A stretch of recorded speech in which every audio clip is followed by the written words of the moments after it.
Hello and welcome everybody. Today is the the sixth chapter in the first book of Daughter of Alba. It's called A-steach, don Uaine, which means into the green, because we are in a huge forest. It's an emerald forest. It's kind of like maybe even a mystical forest, who knows. And you, Aisling and Siobhan, have arrived in a village that is home to Celines. They are humanoid creatures with a lot of very curly hair. The grown-ups have very long, very impressive horns. They are very nice. You have met Xerox and his mother, or Terran. She has granted you hospitality in her home. Her husband is actually away hunting, and she doesn't expect him back for a couple of days. They have apples in abundance. You've been given an apple pie, but both you and Siobhan have had quite a trying couple of days. And you are both knackered, and this is the first time that you are not sleeping outdoors, that you feel safe. It's still during the day, it's maybe 3 o'clock in the afternoon, but you've just basically fallen into a deep slumber. It's a nice house. It's got a very low table and everywhere is fur, so it's really soft. And you are sleeping, as is Siobhan. And you dream. And you feel warm air around you, like an envelope. Like a blanket enveloping you. You have your eyes closed, but it's bright light, and you can see through the closed lids. You can hear the rustling of the wind in the canopy of leaves around you, because you are sitting in your favorite tree. That favorite tree is about 200 meters as the crow flies from Dunleven Hall. It's on the escarpment on which Dunleven Hall was built. It's a forest. It's not too dense, but it's also a forest where people don't usually go because it's away from the road. So sometimes people go there hunting, but it's the middle of the day, so usually people don't go hunting there. You're about 13 years old. It's a summer's day. The sun is filtering through the leaves, so it kind of, on your closed lids, you see kind of like the flickering of the light. And yeah. It's a perfect day. So you get to decide, is this a school day and you should be in school? Yes, and you're... without doubt, yes. Okay, but you decided not to go. The weather is so nice, which is not happening every day. I need to enjoy this day. And school is boring. School is boring, yeah. Okay, so you're sitting in this tree. You can see, you can hear some of the birds, but it's kind of like midday, so it's very warm. So the birds are also roosting. They're sitting there. You can hear the bumblebees and the bees flying around. So there's a constant buzz, and in the distance you hear a woodpecker. And yeah, what is your state of mind? How do you feel about this? Relaxed. Definitely relaxed. It's one of her favorite places where she could just enjoy herself in peace and quiet. Not, you have to do this, you have to do that. And Aisling always enjoyed being out in nature, and for her this is out in nature. So Yeah. she will just take the sun in and just enjoy the moment of peace and quiet. You enjoy many moments of peace and quiet, and then you hear a voice coming towards you. You recognize the voice. It's Siobhan's voice, and she's talking, but you can't understand a single word she's saying. I'll look around if I can see her. You look in the direction that the voice is coming from, and you can see her walking towards you. It's not an uncommon sight. She's holding a book. She seems to be reading from it. And at some point she just chooses a tree, not too far away from your tree. She hasn't seen you, you're pretty sure. She sits down. Do you say anything? Do you climb down from your tree? She's still just talking to herself. Whistle loudly and just look what she does. Okay, you whistle loudly. So let's see if she can actually hear you, or if she's so engrossed in what she's doing Okay. So let's see.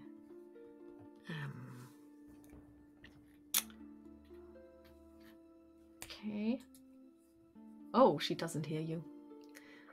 She is sitting there and she seems to be saying the same words over and over again.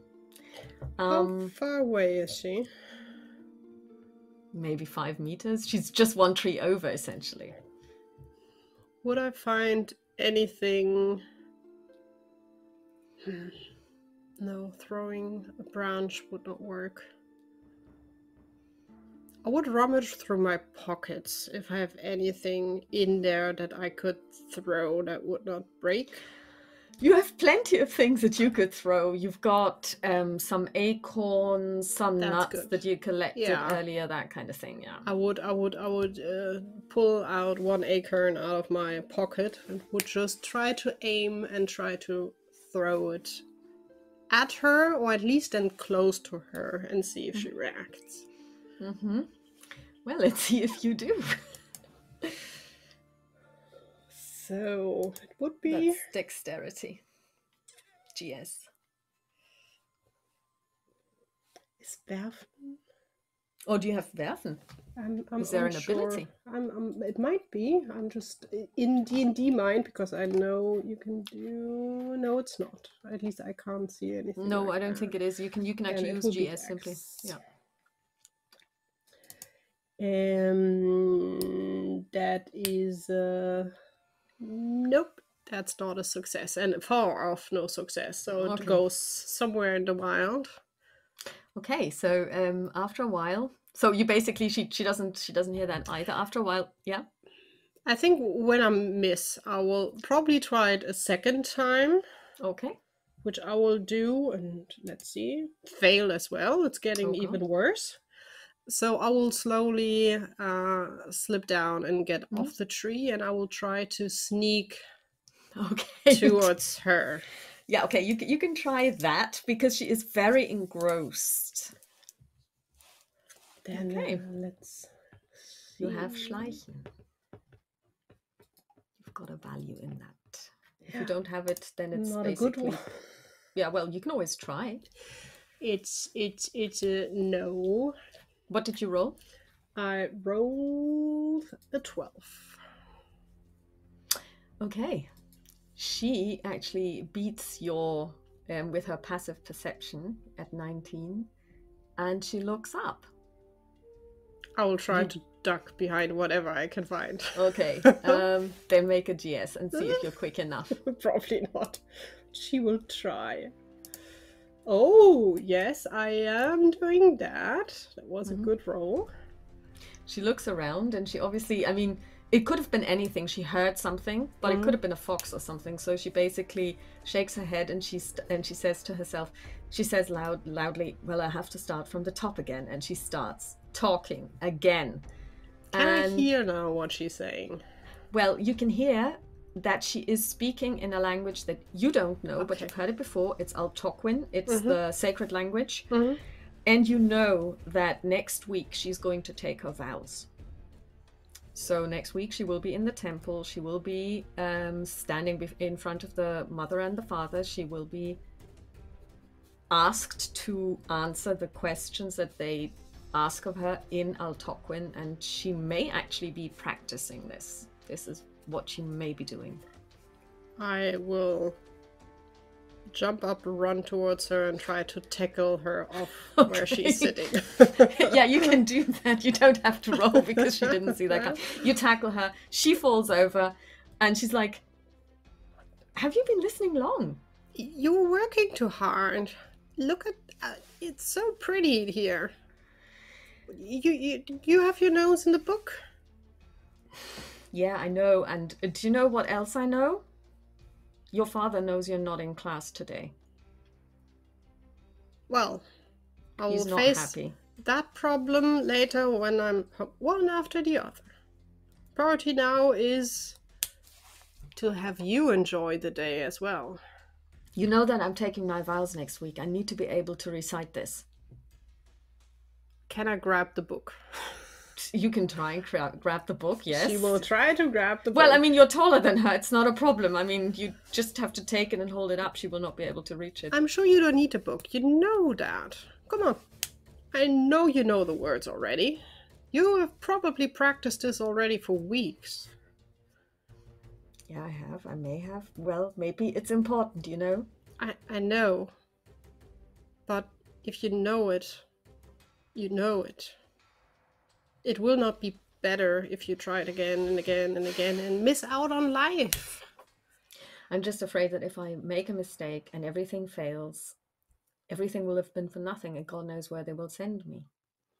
If you have a tiny stumble in the words, they will not kick you out.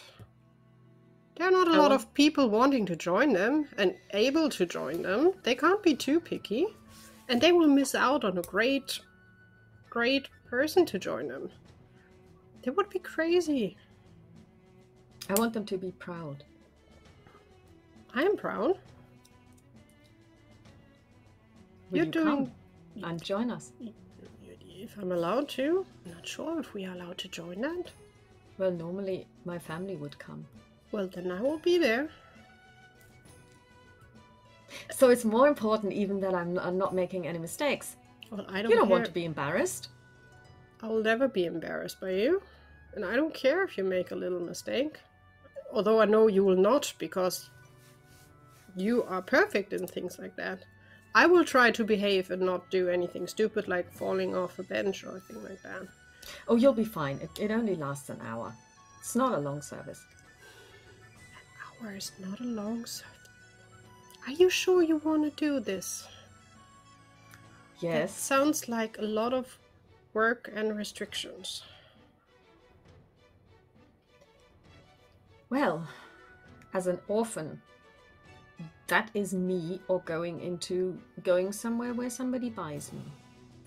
Adults are so stupid in setting all these weird rules that make no sense. It's not your fault that you're an orphan. No, it's not, but that's the law. I don't like laws. Laws are stupid. We've discussed this, yes, I know. Well, okay, so most laws are stupid. A few laws I get. Like, don't walk around, murder people. I kind of get that one. That makes sense to me. And maybe not steal everything that is in front of you, although it's fun. I kind of also understand. All right, so I'll stop working on this. For now. But if I'm not doing this, then we'll have to do something else. Have you eaten? No, you haven't, because you've been around here for how long? You missed lunch. I've found a few berries on the way. It's fine. Found a few berries on the way. Here's an apple. Aisling will grab the apple and we'll just bite off it. You've never seen my favorite place, have you? Your favorite place? She looks around. I will just grab her hand. I will hand her the book back first of all, and then grab her hand and pull her with me towards the tree. Okay. You pull her towards the tree. And I start climbing and motion her to follow me. You want me to climb up there? I will reach down and hold out a hand to help her. Yeah, because even the lowest branch is a little bit out of her reach, so you pull her up, and she tries to climb up, and of course she is not really good at this. She's also not wearing the right stuff, and she fails. So unless you hold on to her, she will actually fall. I hold on to her. You hold on to one and she grabs you with another, and she do I have the chance to pull her up? At least I can maybe try with all I have. You don't have to roll for this because you are fairly strong, and she is just really small. So it's quite lightweight. So okay. Yeah, she's light. You pull her up, and she manages to get onto the branch. And once she's on the first one, it's actually easier because then there are handholds and she can step on things. I will sit in my normal place and I will make some space next to me and just tap next to me like, you have the best view from here and no one will find you. If you want a peace and quiet, this is the perfect place. Because just listen. You hear the wind just playing a soft melody. She closes her eyes. It is very peaceful. Mm-hmm. And here you spend your time? Yes. If I'm fed up with people. Not you, but Mostly adults, to be honest. I guess your father doesn't know this place, does he? No. This is our secret now, yeah? Oh yeah, no, I'm not telling anyone. No adults are allowed No to know adults, that. no. Yeah. We can put up a sign. Just for us. Just for you and me. Our hideout. So you're always free to come here, and if you practice, you will be able to get up here with no problems. Yeah, maybe if I wasn't wearing robes, because of course she is wearing the acolyte's robes, which are kind of restricting her movement a little bit, because unlike you, she's not allowed to wear trousers. It is quite exciting what you have ahead next week. Yes, I find it difficult to sleep sometimes. It's a big thing. You know what the biggest thing is? Apparently, when you are taking your vows, the goddess gives you some of her strength. I don't know how that works exactly, and I don't know what that actually means. But apparently I'll be able to do things. Maybe you can lift trees down. You're really strong now. Then you can carry me around. I'm not sure if it's strength. I have no idea. But I'm really I am excited. Yeah. And I heard the mother talking to your father about this, and I will still be able to stay in the castle with you, because I still have to go to school, and I'm supposed to make you go to school. Thank goodness. If not, I would definitely be not happy with you doing this, because I need at least one friend by my side. Always. Do you want to know what you missed today? Is it interesting? Well, I liked it, but I doubt you will find it interesting. School is quite boring, I have to say. I don't know for what should I read when I'm out here. I don't need to read. There are no signs. Here is the tree where you can find some nuts. Here is the tree below you can find some rabbit. You will be Cyrus one day. You will have to be able to write and read letters. I don't want to. I don't think that's a question of wanting. It's a question of this is your life. But it's not something I chose. But well, you are kind of choosing, but not really choosing your way. Well, there's so many rules and regulations. It sounds more like a cage than just enjoying life, doing what you want. I don't know how far. Have you ever spoken to your father about this? I don't think he understands, and honestly, I'm not sure he's enjoying life at all. He's mostly quite sincere. The only time I see him happy is when we are out hunting.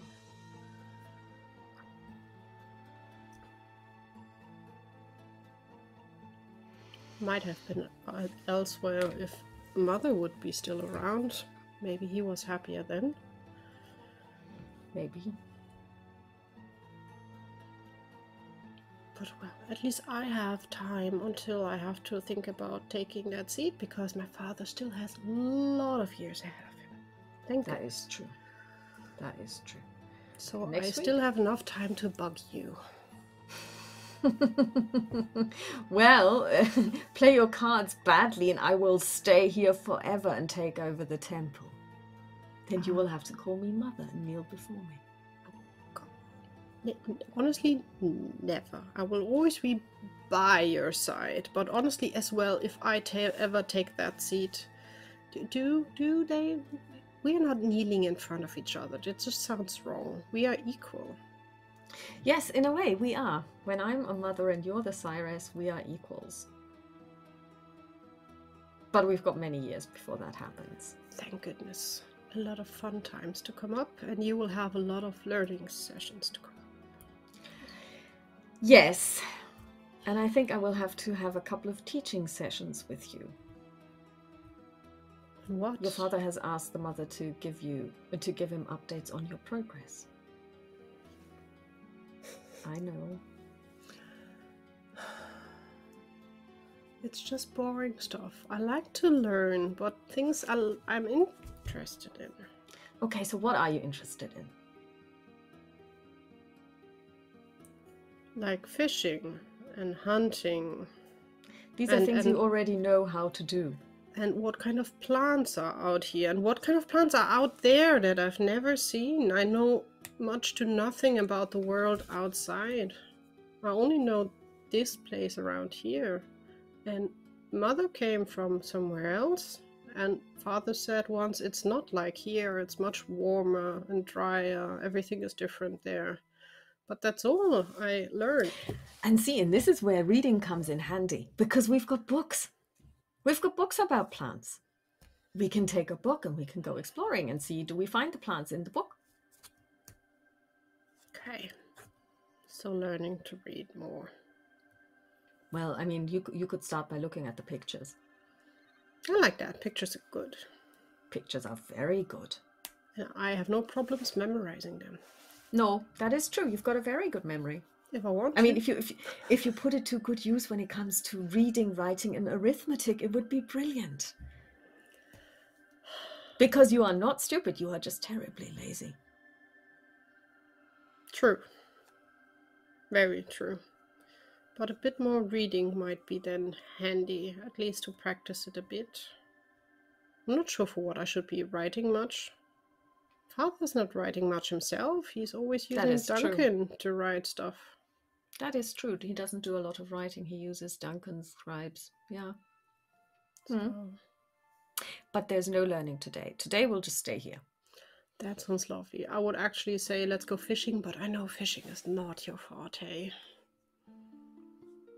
Would you like to go fishing? I mean, I can just sit there. But you will not sit still for a few hours while I watch a line. You know that I can't sit still for long. It's not me. So, should we just explore? I heard we have a few newborn horses we could watch and see how they are looking. I'd love that. Father said maybe I could get one of them when they're grown a bit. Wow. Maybe. Yeah, let's look at the foals. Maybe there's one that, already, sends you vibes. Maybe. I'm not sure. But let's see. Aisling will just quickly get down off the tree, how quickly she always does, and will help Siobhan to get out. Siobhan is not as quick as you are by a long shot. She climbs down and then she says, okay, let's go. And you lead her to where the foals are. So, how many young foals are there? 3, did you say? Yeah. Okay, so which ones are there? Is it a young storm? There, I would guess that would be around the time where young storm might be there, just counting on. So there would probably be like a cute white one, a mixed one, and then a black one. And we would just standing near and close and would just look at them. And I would just lean over. See the black one? I like that one. It's pretty. She looks at the foal and she says, yes. Stretch out your hand. Go on. Aisling she gives you an apple. Ooh, she will break it in half and she will make a step closer and will hold out the half of the apple and we'll just see which horse will come closer. Well, foals are always with their mothers when they are young. Yeah. So actually it is Storm's mother, and Storm's mother approaches. She sniffs you. She sniffs the apple and she gently takes it from your hand. I will carefully put up my hand and just lay it on her nose part. Sorry for people listening that know horses well. I don't even know the words in German. I don't even know nor if it's in English. Just a face. Yeah. I'm quite sure. And you rested there? Yeah, just rested there in a calm way and would just whisper maybe a little bit for the little one as well. Although at the same time I'm just like, are they all already eating? Are they still drinking? It depends on how old he is, but she basically quite newborn. It would be really fresh. Then they are drinking. They will not be eating. So she would probably gnaw on the other half of the apple and would just whisper to her, "Your son is a beautiful one." She turns her ears to the front, really listening to you, and the little one does come and he nibbles on your hand. I will give him a bit of scratches between the ears. Yeah, and the two of them nuzzle you, and then she looks at her son, and then the two of them slowly turn away and canter away. Well, he's kind of like still a little bit wobbly, but you know, he's trying. You know, they have those knobbly knees. I will turn around, gnawing on the rest of the apple, walking back towards Siobhan. Cute ones. Well, the thing is, if I want one, I'm quite sure I need to be... How does my father phrase it? Good daughter? I'll make you a deal. I'll help you, being the dutiful good daughter, to get you that horse. Okay. I will not do your assignments for you, nor will I let you copy mine, but I will help you.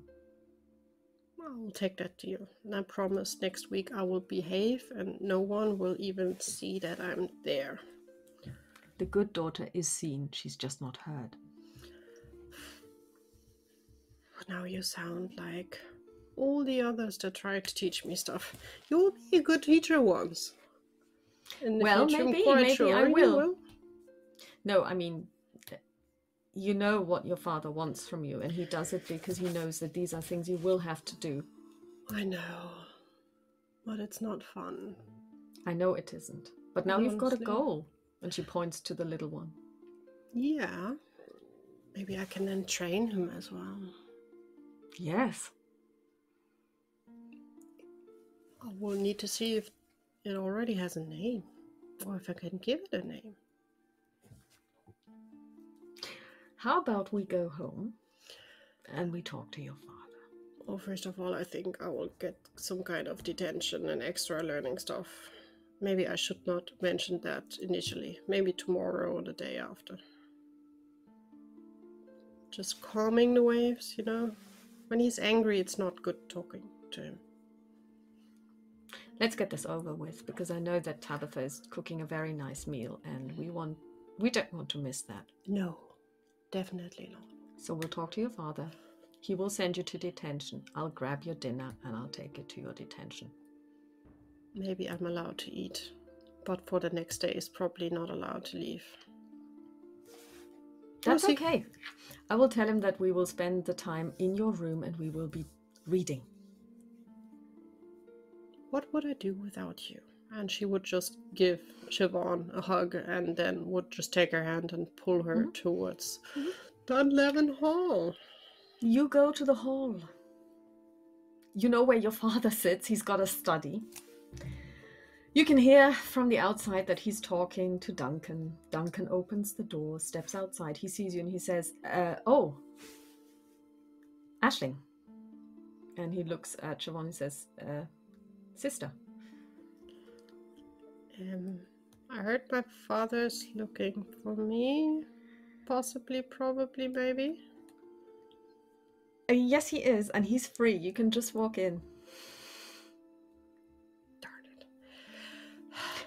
it. Okay, I'll just pat Siobhan's hand and we'll just let go of her hand and walk in. I'm not sure if she will follow or she will wait outside. I will leave that up to her, but I will just knock and peek my head. She is in. You peek around, and he looks up and he says, "It's good that you're here. I wanted to talk to you. Come inside." And she steps inside behind you, but she's kind of like half a step behind you, and she melts into the wall.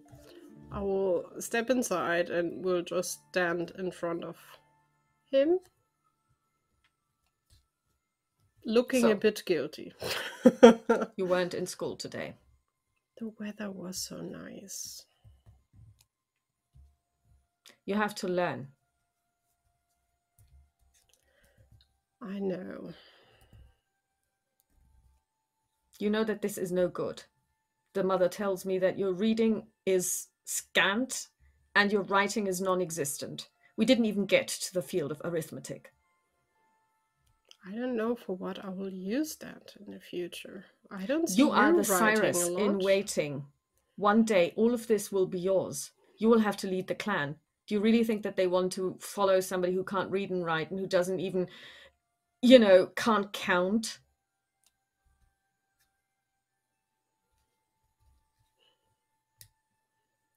Well, we have a very, very good teacher here. The mother is excellent. She's got a very good library at the temple. And he turns to Siobhan, and you should not encourage her to skip school. She didn't. She's trying to get I'm me pretty to sure she knew learn. exactly what was going on. She's trying to kick me to start reading, and she offered to help. Well, obviously she's not kicking you very hard. Well, you know I'm quite stubborn. Seem to be in the family. What are you saying? Like mother, like daughter? Yes. Well, you're not leaving this house for the next 4 days. Am I making myself clear? You're to stay in your room, and you can come down for dinner and breakfast. That's all. Lunch will be eaten in your room, and you will be studying. Is Siobhan allowed to join and help me? Please? Considering that she's going to be a member of the clergy, I think she's way above not working, and she's way above pretending to study when she knows you should be studying. So yes, but I will ask the mother for an assessment at the end of the week, and I will know. If I do the assessment well, can I have a little wish?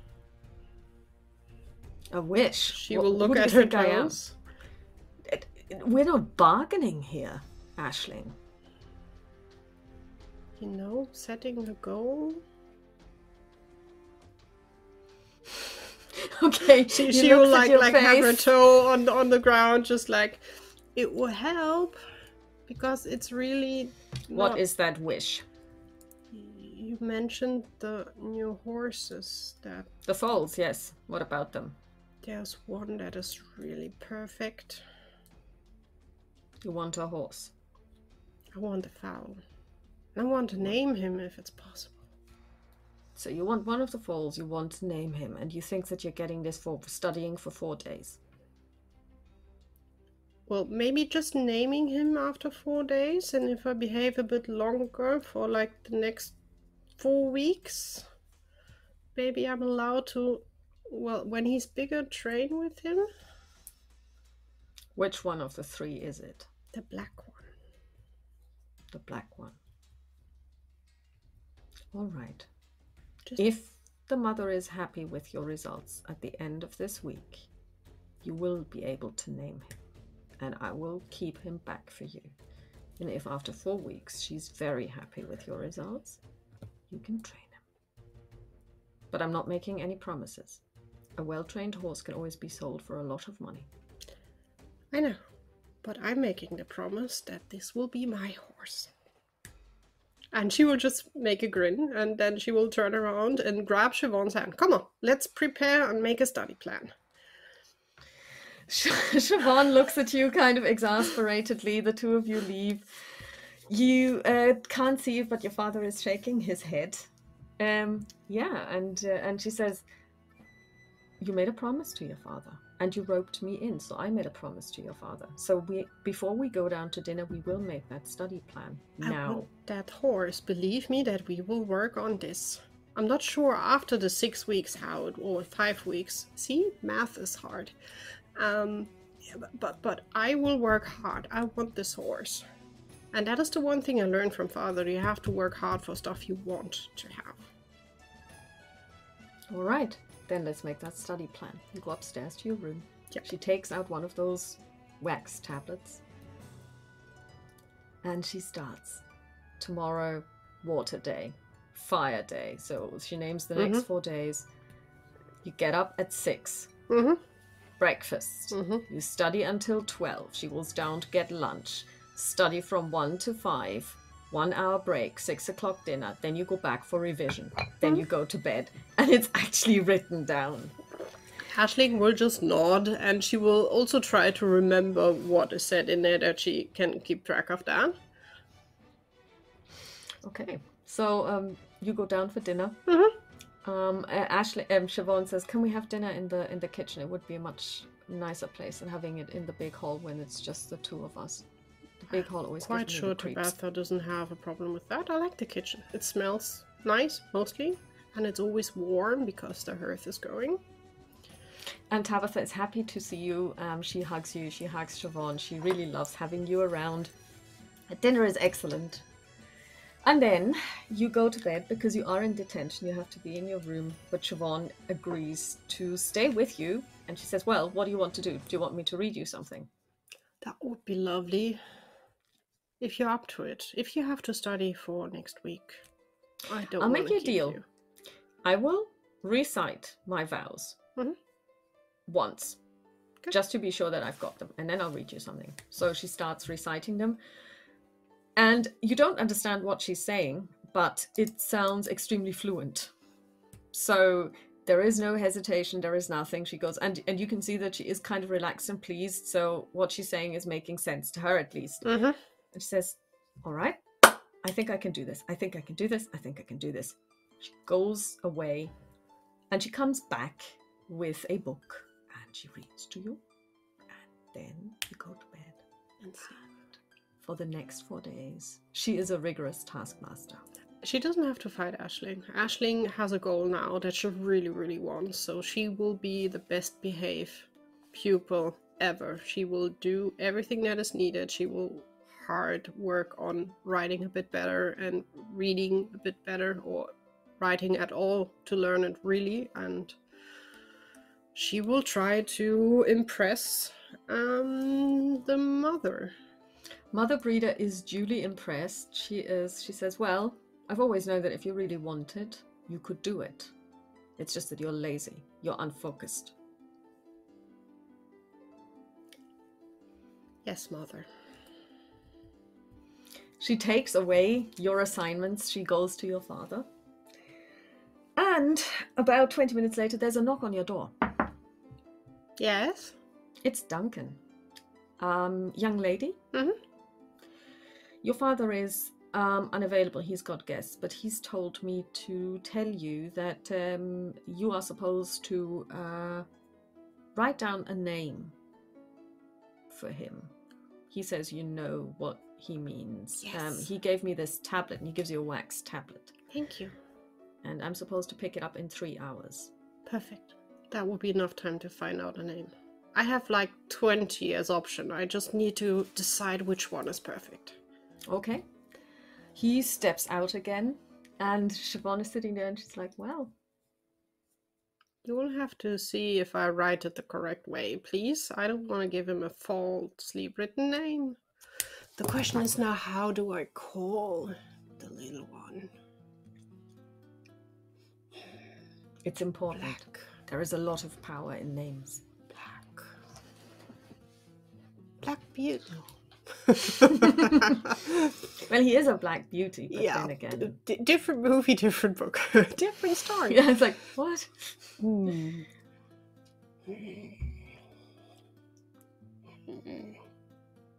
Something strong. Something fierce. Maybe a little bit wild. She kind of mumbles under her breath, "Ashley." He can't have my name. That would be really weird. He's a boy, as far as I've seen. I know, but you know, it's a perfect description, I'm pretty sure, for you. She would just go through all the names, just like Cole. No, the dumb name. Nightshade. No, that would be boring. What do you think about Storm? That is a very good name. It kind of fits the description. And it's short enough as well. When you need to call him Nightshade, it's going to take awfully long. Storm is quick, to the point. Yeah, and you don't want to cuten the name, because he will be a fierce fighting. Or Storm. I think I like that one the most. All right, so I'm going to write it down first, and then you can write it yourself. So she takes out one of her tablets. She writes down Storm in a really nice hand. Mm-hmm. So now try it out a couple of times, and then write it in the wax tablet. She will probably just try to write it in air just for herself, and then she will carefully more draw than write the name on the tablet, and we'll just hold it out to Siobhan. Good, right? It's correct. It has a name, and it has a perfect name. It has a name. That's the first step. The main problem is now I have 4 weeks ahead where I need to behave and study and study and Yeah, but don't forget, tomorrow is the holy day. There is no work tomorrow. Tomorrow we just go to Mass, and then you have the rest of the day to yourself. Your father cannot make you work on the holy day. He knows that. And tomorrow, after Mass, you go to him and you tell him his name. So Storm knows. You should be the first to call him by his name. Also, I need to tell his mother that she knows as well. Not that she's... Maybe she doesn't like it. I should tell father that in case the horse is not happy with the name, I want to change it afterwards. Because it's mean to give someone a name that doesn't like it. That is true. Although I haven't been asked. Did I like my... Although I like my name, I have to say. Well, it is a beautiful name. Or just as yours. It's hard to write, but it's a nice name to pronounce. Yes, I know. So when Duncan comes, you give him the tablet. And I will tell him, tell father in case the horse doesn't like the name, we'll have to change it. He looks at you kind of, all right. And he Thank takes you, it Duncan. downstairs. He nods. So the next day you go to Mass. Mm-hmm. Are you nervous? Looking forward. Excited. Not nervous, excited. Okay. Yeah. So Mass seems to take forever. It always takes forever, but now it seems to take doubly long. And it's finally over. Grace has said, you know that Siobhan will have to hang back and clean up everything, you know, put away the incense. Wait until she's ready. When she steps outside, she's surprised. She's like, I thought you were going to go to the fall. Yeah, but you have to come with me. Oh, you waited just for me. Sure. Of course. That's so lovely. She blushes, and then she turns away quickly and walks away towards the field where the horses are. I will run after her, and then probably like to skip jumping that younger. Although she's not that young, but still, sometimes the kid comes more through. She's just barely a teenager at 13. Yeah, so she will just happily make her way with Siobhan towards the horses. The horses are there. You stand by the paddock, and the mother recognizes you apparently because she comes towards you with the foal. I pull an apple out of my pocket. Good. I would have had it the whole time with me, and I will break it in half and will hand it out to her. She takes it and accepts it graciously. She also wants to be scritched between the ears, and the little one also, he starts sniffing you as horses do, and he plays with his ears. I would probably whisper to the mother, just, what do you think if we give your little one a name? It needs a good name. And I thought about a strong name, and Storm sounds like a perfect name for the little one. What do you think? And I will hand her the second half of the bribery. She accepts the gift graciously, and she looks at her son. Then I will kneel down or make myself a bit smaller, and I think by now at least he should be walking steady, because it's quite impressive how quickly they learn to walk properly. And I will just scritch him behind his ears. So, I picked a name for you, but you still have the last saying in it. So, what do you think about being called Storm? He looks at you. He's got, of course, dark eyes, and he rests his chin on your shoulder. I'll just scratch him and just halfway turn around to Siobhan. I think he likes it. I think he likes it, and I think he likes you. I'll probably give Storm a little kiss on the nose and will just scratch the mother again. I will try to come by as often as I can between learnings. At least once a week when, like today, it's off. I will bring apples, I promise. The mother hears apples and she's very happy about that. Maybe some carrots in between, just to mix it up. She nods. And the two of them move away. And you can see that he's now cantering quite strongly. And Siobhan looks at you and she says, well, you found each other. Seems like it. I like the name. Of course he did. Okay, so between learnings, whenever I have a few minutes, I will have to try to come here and see how he does. See how his mother does, because she's also a beauty. And see if I can get Tabitha to give me maybe an apple or a carrot in between. I will plan paddock visits into your study planner. That sounds good. I like that. Just a small break. Maybe after lunch. Yeah, but breaks are also important. You have to rest the mind. It will be mine. Yes. I'm so excited. It will be amazing. And then we need to find a horse for you as well, to teach you how to ride a horse.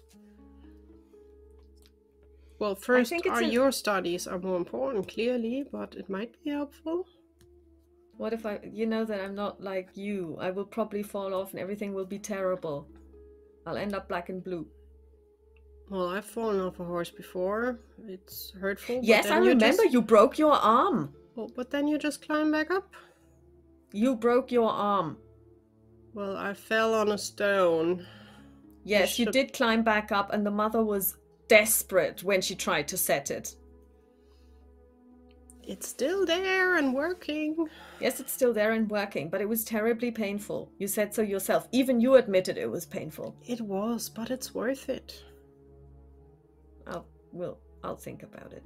Maybe one day you want to ride out with me on adventures and see the world. I know this will never happen, but in theory, then we would be able to do it. Well, I could also have you just in the back of Storm with me. Then you just have to hold on to me. Let's start like that, and then we can see from there. Good. Deal. Let's go back to maybe grabbing a little snack from Tabitha from the kitchen. And then you have the rest of the day. You get to decide what to do because you worked so hard. We could go fishing. We could just... Or we could go to your tree. I think the tree, I like it there. And I think the place likes some visitors here and there. Let's grab a snack and then... You grab a snack. She makes you a little bit, she makes you sandwiches and she gives you some pears this time. You climb the tree. And it's warm again. And the heat is enveloping you like a blanket. And you can hear the birds. And you can hear the leaves rustle. And you actually fall asleep. And then you wake up. You're 21 years old. And you're lying in a house in the forest. And it is warm. It's very soft. And when you turn your head, you can see Siobhan lying on her back. And you actually see the side of her face that is completely unblemished. And she has her eyes closed and she's breathing very irregularly. She's deep asleep.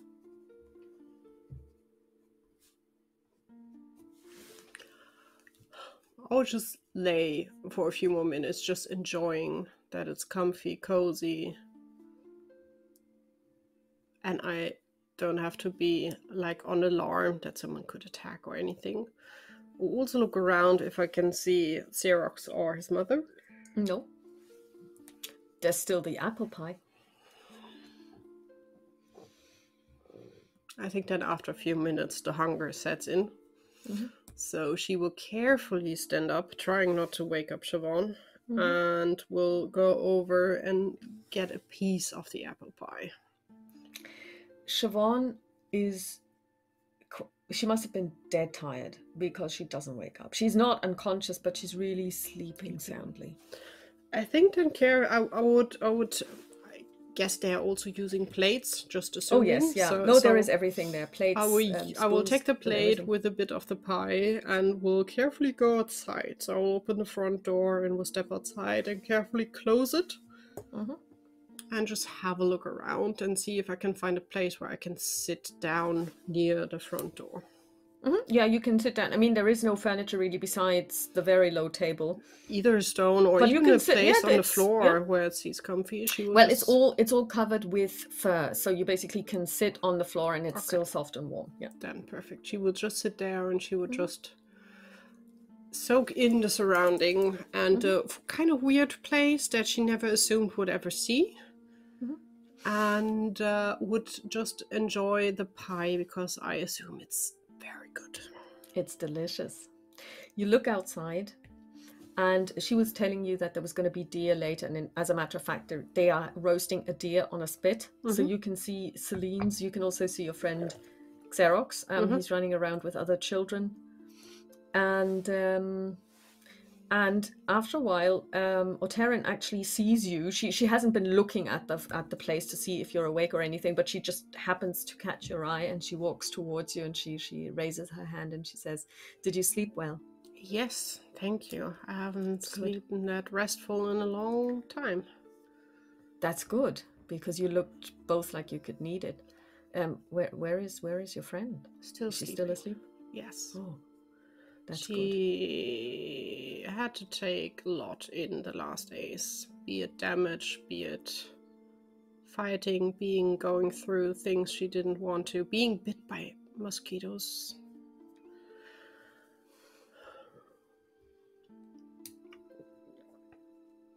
And facing things we didn't want to face, so I think she can use the rest. Thank you for the pie, it's delicious. I'm glad you like it. Dinner will be ready in about an hour. I'll come back then. Maybe you can wake her up in time. Yeah, I will in time. She will not be happy if she sleeps through that. And so basically time passes and you can see that they're getting it ready. They're getting out plates. And they also have pots, and they seem to be stewing something, and they have no idea what this is. So do you go inside and wake her up? Yes, if it's time, she will go inside, wake up. I think in between, after just looking for a few more minutes, she would just quickly visit Storm, because after dreaming of him, basically, she would just stand a few minutes by her side, would just scratch between his ears and would be like, "Just remembered how we met. You were adorably cute and small, and so wibbly wobbly on your feet, you can't even imagine how weird it looked." He this whole cute stuff he takes in very well, but when you say that he was wobbly on his legs, he kind of glares at you. But you turned out perfectly, and I'm glad I found you, or you found me. I'm still not sure about it, but your mother definitely was amazing. And he puts his head on your shoulder. I will just scratch on the side that is away from me. And now I have to wake up Siobhan because dinner is ready, and she will be very angry if she misses it. So I will Percy nods. Sneak by later and see if I can give you another snack. And then she will go back and we'll go inside and we'll just carefully touch Siobhan on the shoulder. Just like, "Siobhan, dinner's ready." She wakes up. Oh, I had the best dream. Me too. You did? Yes. What did you dream about? You remember when I first showed you my favorite place on the tree? Yes, I do. And the following days where I was able to name Storm? I do. That was my dream. Life was easy then. It was just before you really went full way into the sister. Oh yes. I remember so the ceremony. Nervous. Yes, but I pulled through. I didn't make a single mistake. But I remember looking at you the whole time because I thought, I can't let her down. I can't let her down. I can't let her down. As I said, then, if I remember right, as I would say nowadays, you will never let me down. Also, I didn't understand a single word. You could have said anything in that language and it would have been fine for me. The mother and father understood every single word and they could tell. Yeah, but they looked happy and pleased. They did. So, yes, yeah. That was a good time. It was a very good time. But I'm sure that there will be other good times. Well, we're here tonight. Yeah, I would say we have a good time just now. When you don't think it will happen, it seems to happen. Let's go. Yes. Dinner.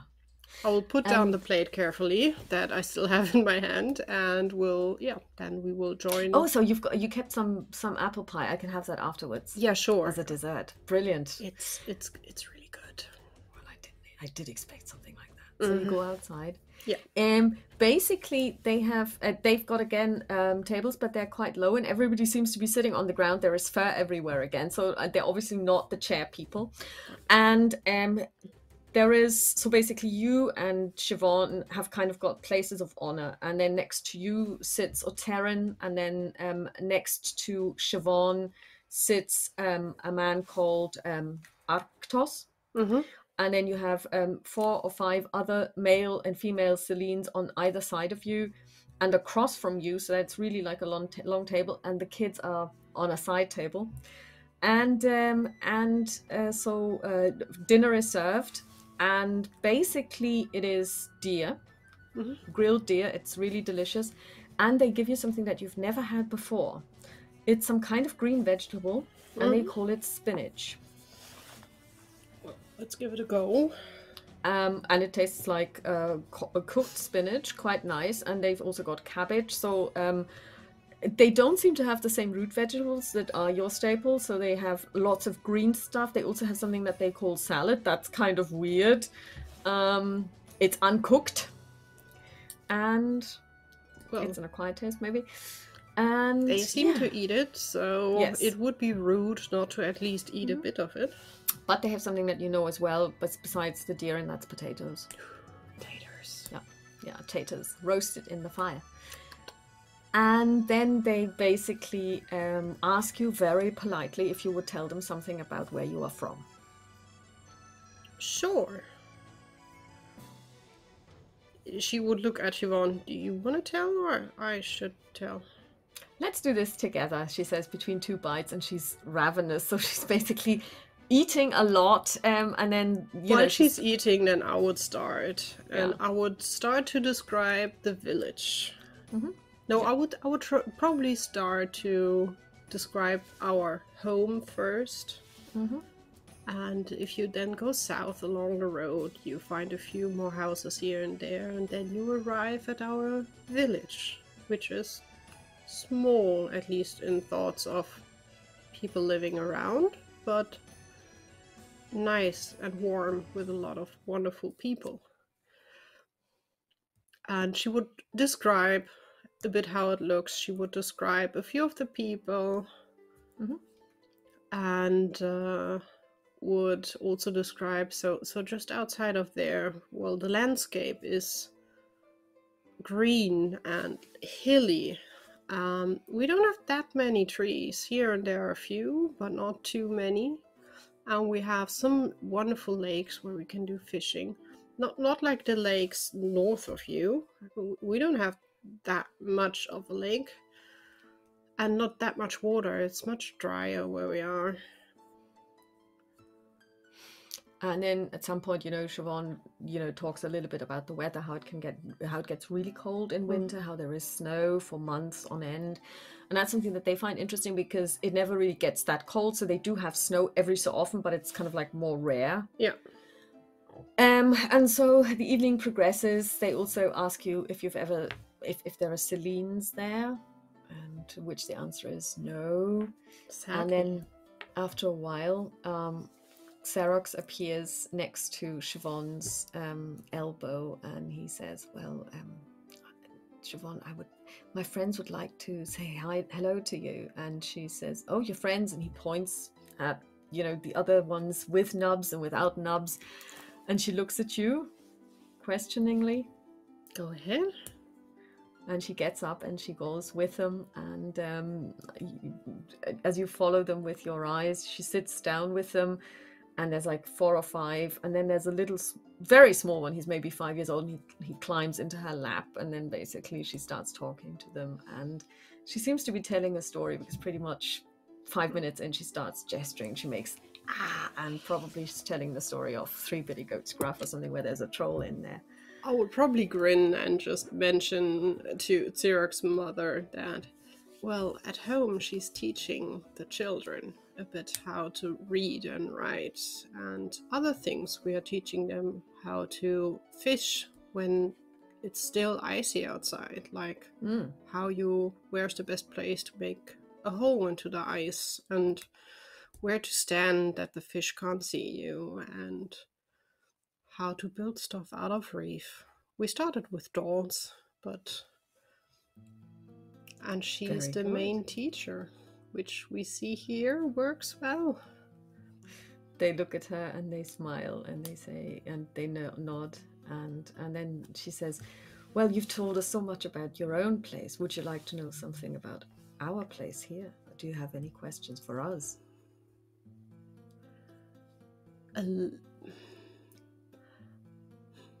I would love to hear stories from this place, because I've never heard of the place before, or people like you, because our stories are quite limited to our own place and our history, I guess. But stories themselves, I guess you've been here for a long time. It looks cozy and really nice here. You said you don't have like long winters with ice and no food? No, we always have enough food. That's a good place to be. Yes. I mean, the forest itself is very old. It used to be a lot bigger too. There is this city that you were talking about crossing. This wood extended as far as crossing a long, long, long, long time ago. Before you came. Before your race came, really.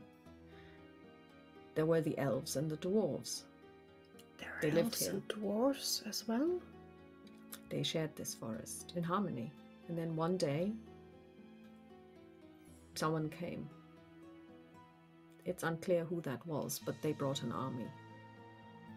And they clashed with the dwarves and the elves. And then there was a big cataclysm. Nobody really knows what happened, but it seems like a huge, huge wave. People describe it as the sea receded and then it just came back as a one big wave, and it crashed onto the land and it flattened the whole forest north of here. And then it receded and it just left pools. You saw the pools. Apparently they are the remnants of that tidal wave. And then you showed up. You came from the sea.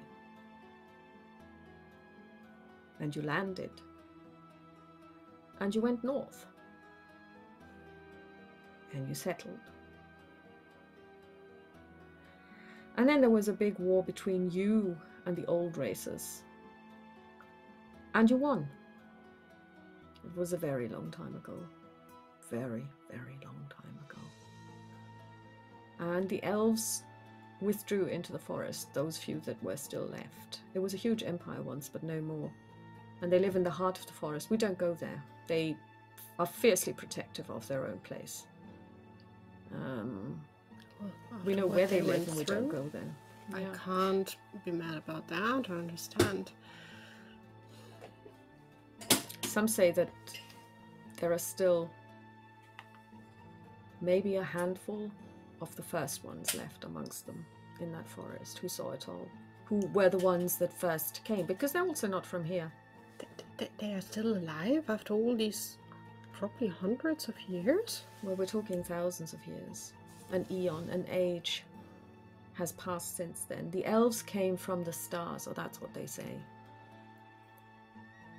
And from us humans, no one remembers. At least I haven't heard any stories like that, really. No, the elves keep to themselves.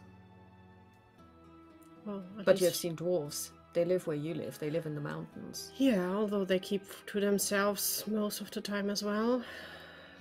Yeah, but they were never as decimated as the elves. They rebounded. The elves didn't. Oh, I get why they're hiding here. They seem to be quite safe. Yeah, the forest is still big.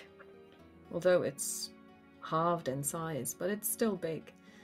But you will not get close to them, so you don't have to worry. And they don't venture out. They just stay in their own little world. Yeah, but that's the story of this forest.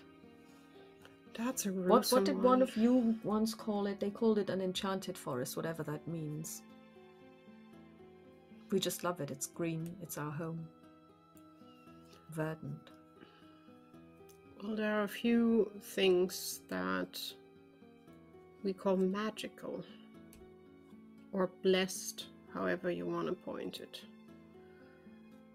And not everyone can use that power or feel it. Can you? This is not really. I will just nod over. She can. But even I feel that this is a special place. And I can only say thank you that you're welcoming us here. I'm kind of sorry what my ancestor did, because war is never a good way. The place is big enough for everyone.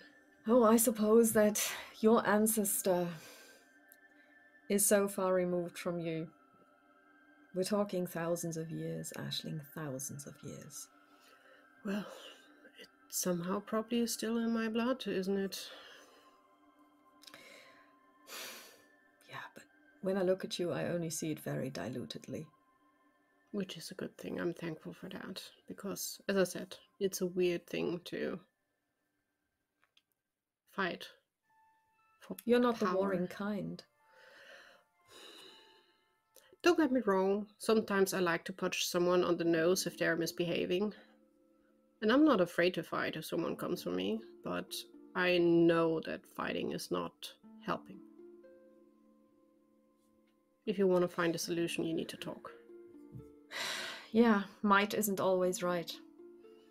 No, and having power is not the right way to go. It's not helpful. It's never the right way. It's not about power. It's about being a good person, leading a good life.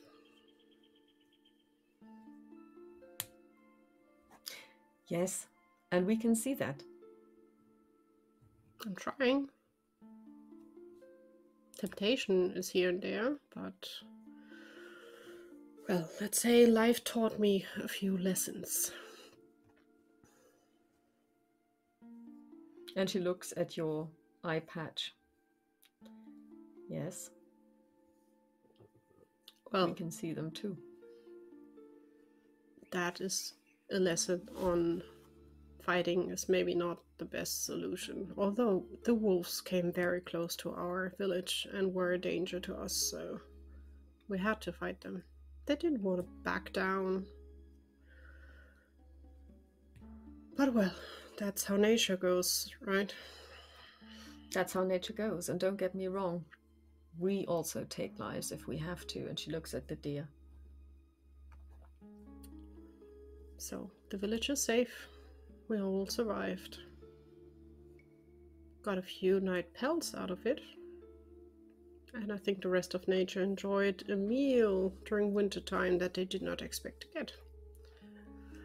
So everything was as it should have been. I think it was. And at that moment you hear a cackling of laughter from the little ones.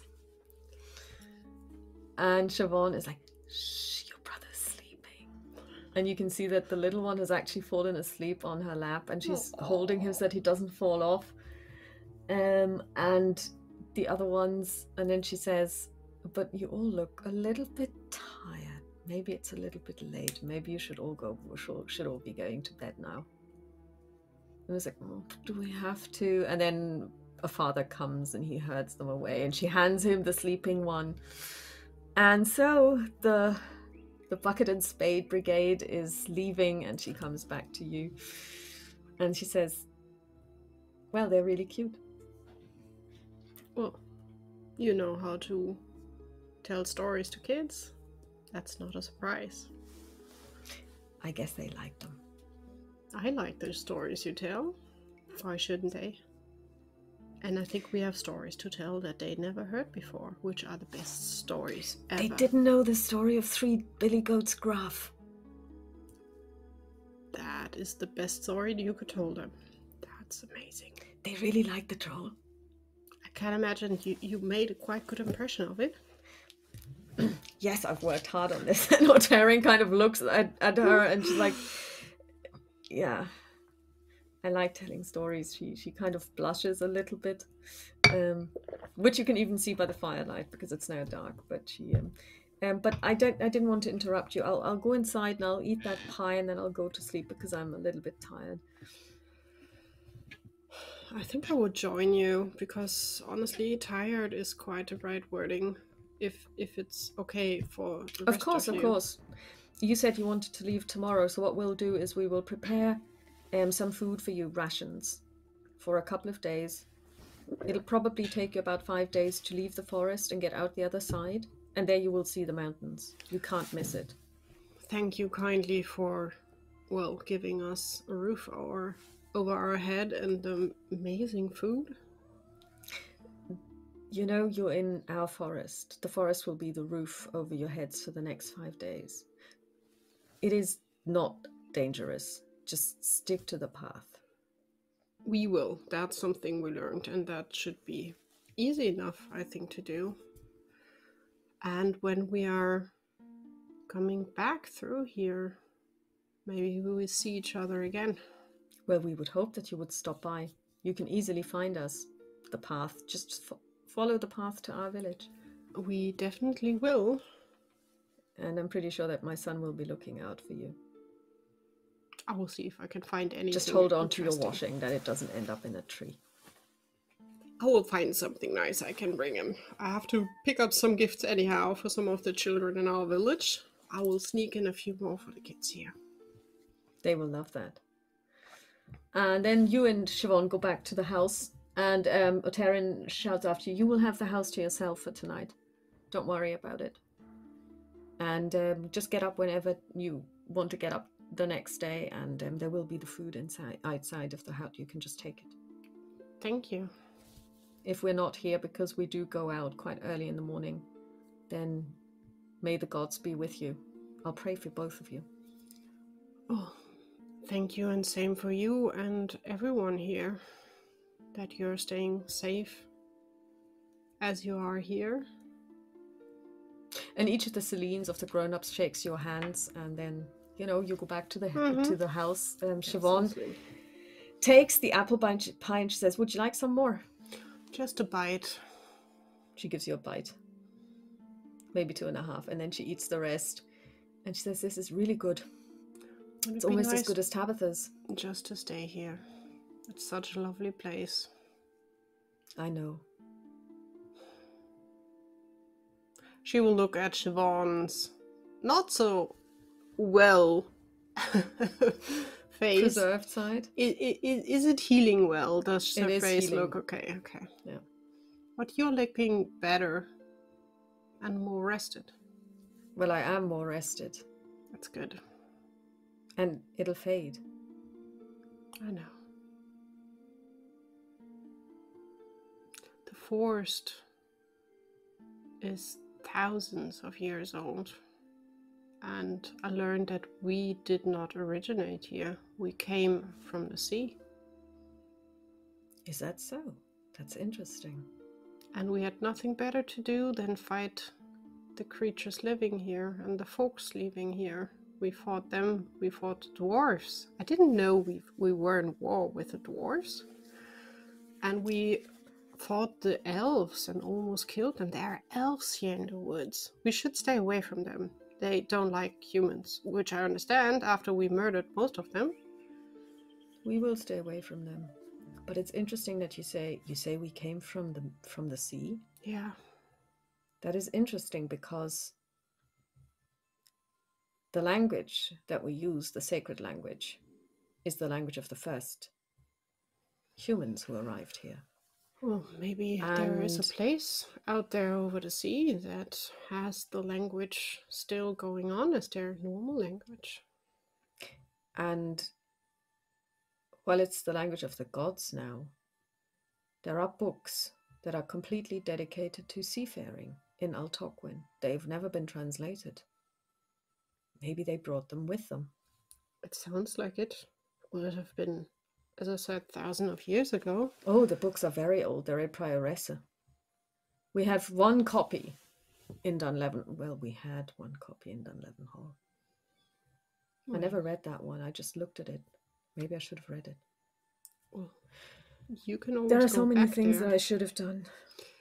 It will not help about what we should have done or not. You can't change time. At least I don't think you can.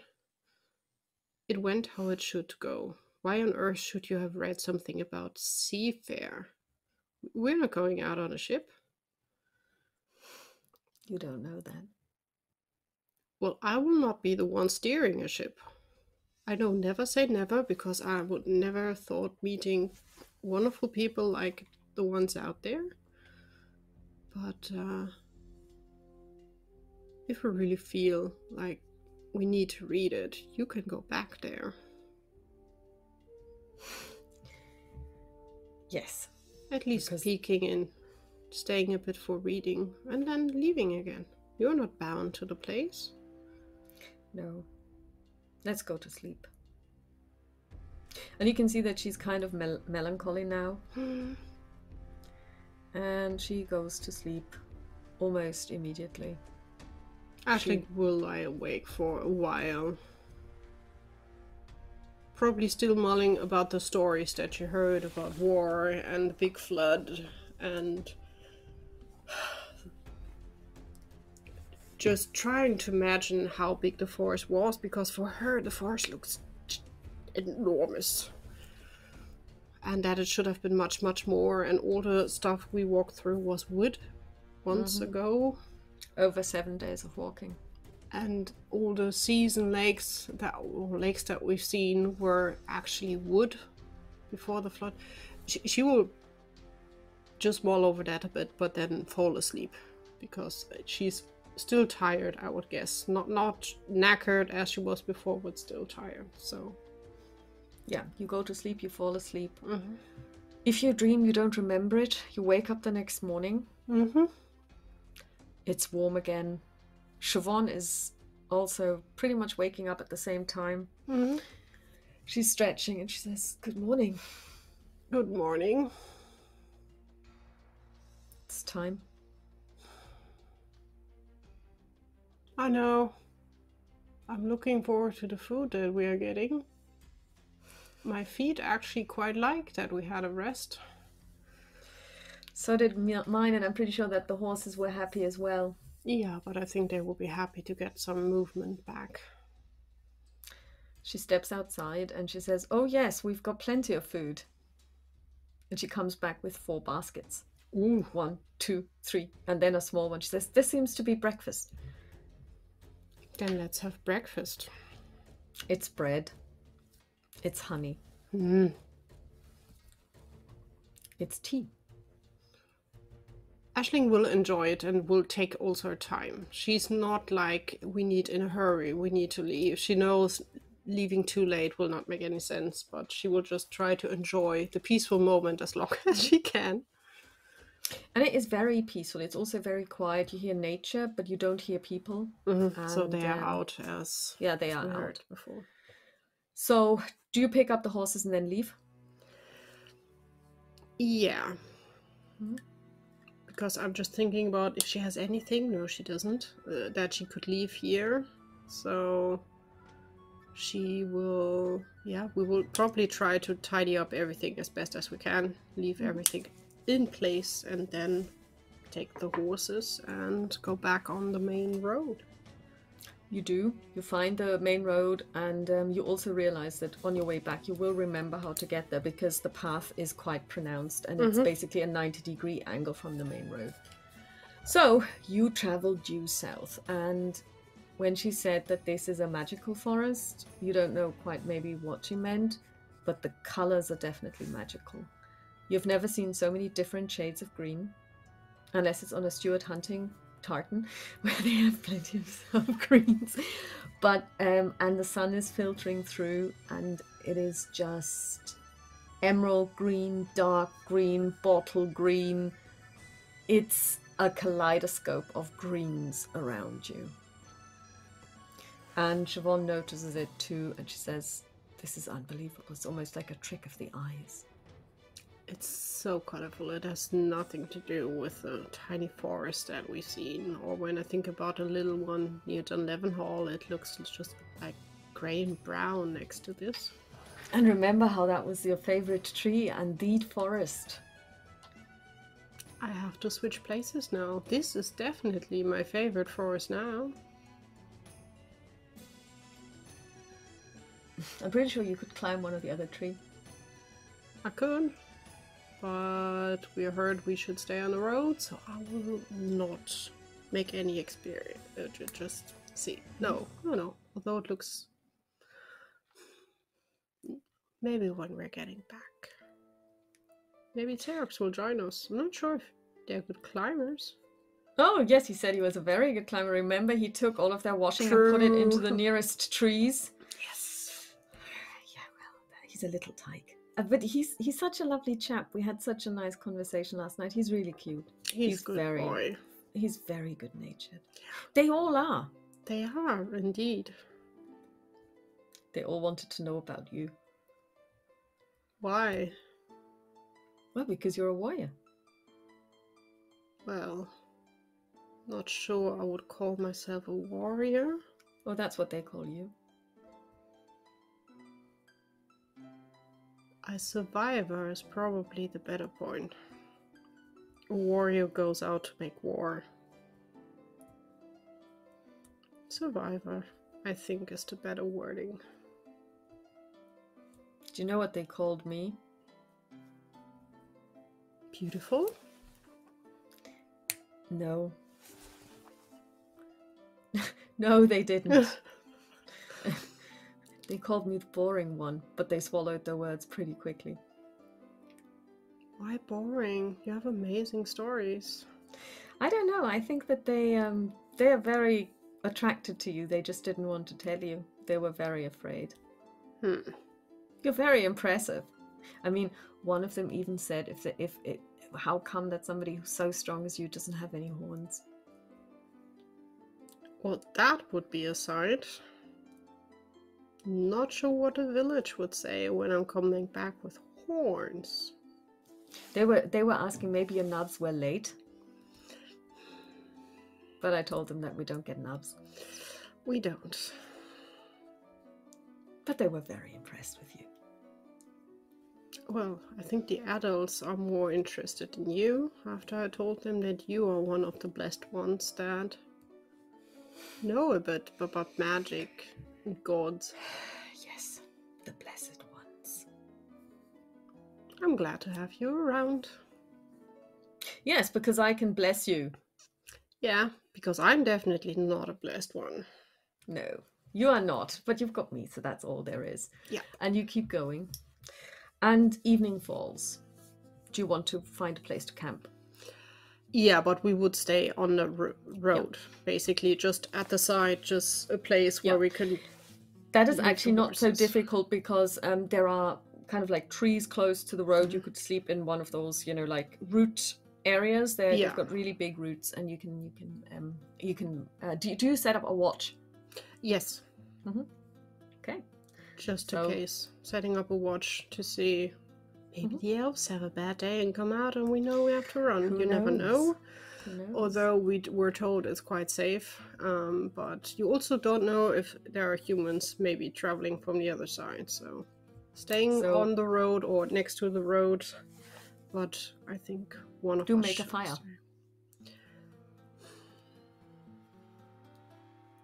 I think Aisling wouldn't. I'm not sure if Siobhan really wants to, but for Aisling it feels wrong to make a fire in this beautiful forest. And the food that we have is probably totally fine to eat cold. Yeah, it's all dried and cured meat. Yeah, and perfect. there is bread. Yeah. So it's something you can eat cold. Yeah. And so basically Siobhan takes the first shift, then she wakes you up pretty much around midnight, and then it's your shift. And you sit there, you look into the darkness. I'm probably more listening than watching, because if it's in the forest, it's probably quite dark. It is very dark indeed. Not like outside where there's always some kind of stars or anything. And you can actually not see the stars because the trees are very high and there's like a huge canopy of leaves there. And you hear whispering. It's almost like the trees are speaking. Not to you, but to each other. I will listen to them, but not move. It's a very soothing noise. It's almost like a song without words. She will enjoy that, but in between then just remind herself focus. You need to listen also on the road. And she will try to push that noise more into the background. Make a willpower check. Good.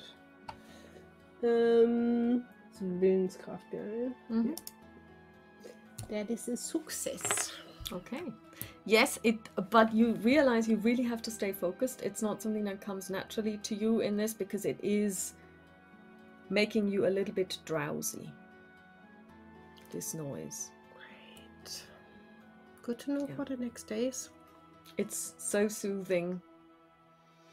And you wake up, she wakes up the next morning, or you wake her up, you get on your horses after breakfast. I will tell her about the melody and the words that you should not focus on too much. Did they have words? I did not understand words. It sounded more like a melody. Oh, wow. Quite intriguing and calming, but it felt weird when I tried to focus again on what's happening on the street. So I see. That's interesting. Well, and after about half a day's ride, you see that there is you're coming towards a clearing. So the trees have been cut. It's like almost a square cut on both sides of the road. And you see little fields with neat fences about knee high. And you can see somebody has been plowing them. And then in between the fields you see little mounds.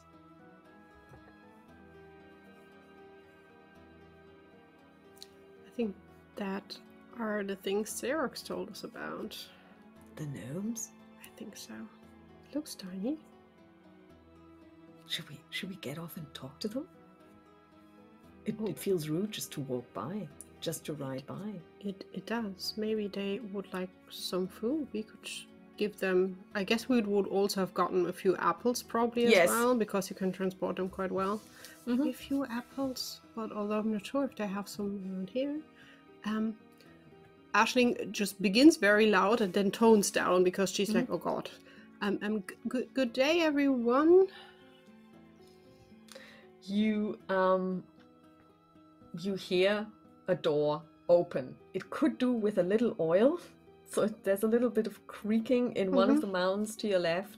The door opens and out steps what you presume is a gnome. They're about, I don't know, maybe 80 centimeters tall.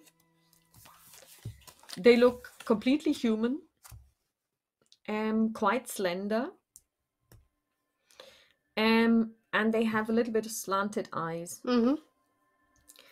And this one steps out. He's got a beard, very, very well kept beard, very short, just around the mouth, and some sideburns. He's wearing trousers and very heavy leather boots, and he steps outside and he says in a remarkably deep voice, Oh, big people. Oh, but excuse my manners. Taryn. He stretches out his hand towards you. So I will probably get on my knees or just yeah, because you are much taller than him. And we'll carefully hand out my hand for shaking. I'm Aisling, and this is my friend Siobhan. Siobhan has also jumped down from Percy, and she shakes his hand as well. I am honored to make your acquaintance. We don't get humans very often. This road isn't much traveled, but of course we're very, very happy to see you. Will you, well, maybe, how about you just, I can't really ask you inside, it's not possible, but you could maybe sit down over there on one of the fences and I get something to drink. Well, we would just only stay for a little break before we have to move on. The people I see. You're not going to spend the night. That is sad. Then again, you wouldn't fit, but we could give you a tent. Well, thank you for the offer, but we want to move on. But we just felt it would be rude to just pass by because the people up north already welcomed us quite nicely, but they also warned us not to get off the road because it's dangerous in the forest, maybe. Quite right. You don't want to, I'm telling you, don't talk to the wood sprites. Well, I mean, I suppose you could talk to them, but, at night, they sing those songs, and then you can fall asleep. And then, God knows when you will wake up again. She will turn to Siobhan. See, that's what it was yesterday night. Oh, you've already heard them. I mean, their voices are most alluring. They are beautiful singers. Really pretty, but something told me I should focus on the road. And yes, please do. I mean, the main thing is, when you see one, be warned. Their voices and what they look like are two very separate things. Okay, the voices are pretty. And each wood sprite thinks every other wood sprite is most beautiful. I find them a little bit scary. But then again, I'm a lot less tall than you are. Still, if they can get me with their voice and get me sleepy, they weren't trying to get you. They serenade each other. Oh. It's wedding season. All the unmarried young wood sprites try to find a mate. That is an interesting way to do that. They practice all winter, and then they serenade in spring. Then in summer they sing the wedding songs, and at harvest time they sing the harvest songs. They're constantly singing, but each song is different. For each season they've got different music. Well, then you are at least lucky that they have beautiful voices. If not, it would sound like a nightmare. You're right. It would give you nightmares, but it can give you pleasant dreams as well if you just listen. I can imagine so. But I mean, you will have something to drink. You will share an ale with us, won't you? We sure will. We can share maybe a bit of bread or apples. I'm not sure what you have around here. Oh, we've got bread, you see, and he points to we grow our own wheat and our own oats, but apples are very welcome. You see, we trade with the Celines up the road. Yeah, we got them. They gave us basically travel packages. We were lucky enough to stay with them for a night. They are great hosts. I mean, the first time I saw a Celine, I was a bit shocked. The horns, they make them even taller than they really are. But they are very kind people. I think we were lucky. The first one we met was a kid. Did he have nubs? Yes, and he was proud of them. That's cute, isn't it? It is cute. Although he threw an acorn at me, still, he was adorable. Is still adorable. Oh, goodness. Aisling would just grab a few apples out of her bag that is probably on Storm. and would pull them out and carefully lay them down in front of the gnome. Oh, thank you so much. How about you and your companion sit down over there, and I'm going to get my wife, and I'm going to get my friends, and we will just share an ale. It's root beer. Ooh, that sounds good. Well, I hope you like it. We make it ourselves. I'm sure we will. Oh, and if I could ask you to ensure that you keep your horses away from the fields. Yes. No worries. Thank we you. don't want to destroy anything. And then he goes back. The We door will creaks. Bind up the horses a bit, not far away, but just to the side, and we'll be like, be careful, don't destroy anything in case we will be back in a bit. And then you see as you come back that they are basically taking out and they are little benches and little tables, and Torin looks at them and this will not do. They are too small for them. Just set it up for you guys. We can just sit on the floor. We did the same. Are you sure? Do you want to say the road is quite dirty? But it's warm and dry. That's all we need. I feel like a bad host. You see, we don't have humans. I'm sorry. I keep calling you big people because that's what you are to us. But I understand that this may be a bit offensive. No, it's not. I've been called big people before by other humans, so don't worry about that. And then you see that there is maybe 5 or 6 of them. And you are lovely hosts. Don't worry. You have been friendly to us. You're inviting us on a bit of ale. What else could we ask for? They all introduce themselves. There is men and women, and you get little tankards of ale. They're really like this big, and it is root beer. Mm-hmm. But he realizes that he needs to give you plenty of refills. They basically resign themselves to just drinking 2, but for you, it's really just like an egg cup. We will just drink a small amount as well because it's just more for being friendly, being nice. You never know when you need help of whoever you will meet on the road.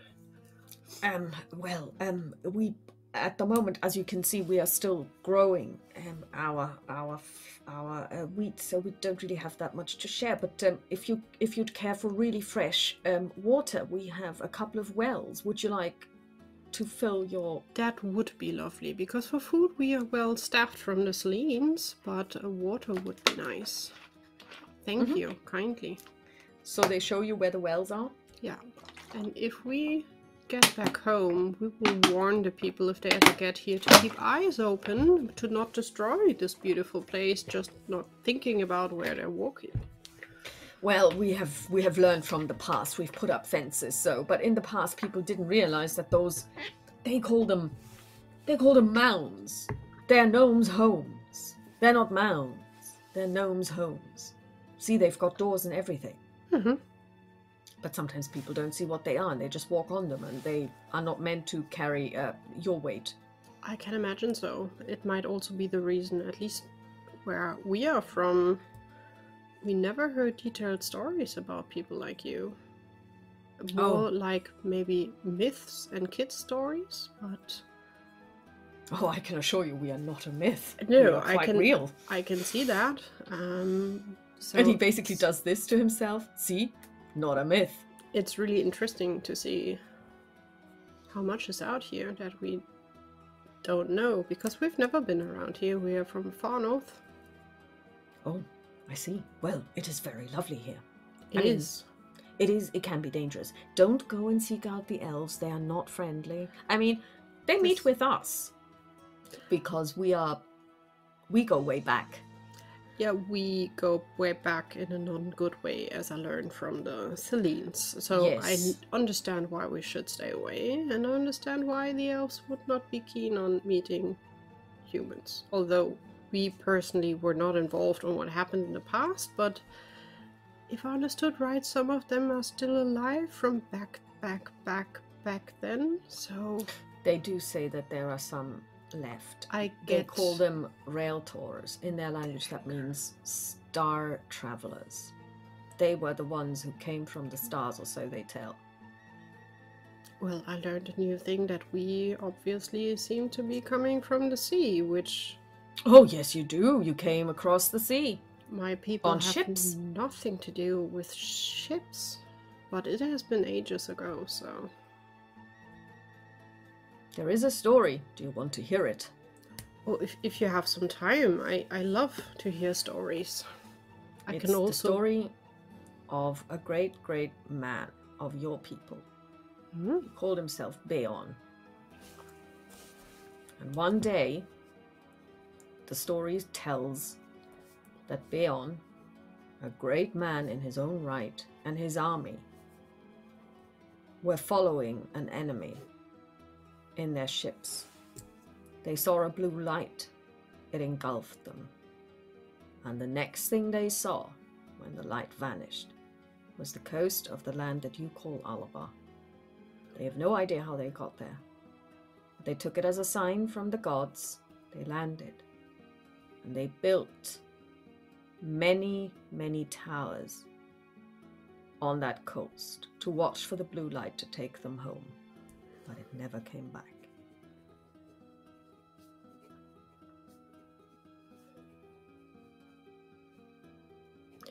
That is a kind of sad story. They say that Beon's heart bled until the day he died. And he yearned to go back. And but nowadays, they never could. No one really remembers, at least not from our people up north. It was very, very, very long ago. It was an age ago.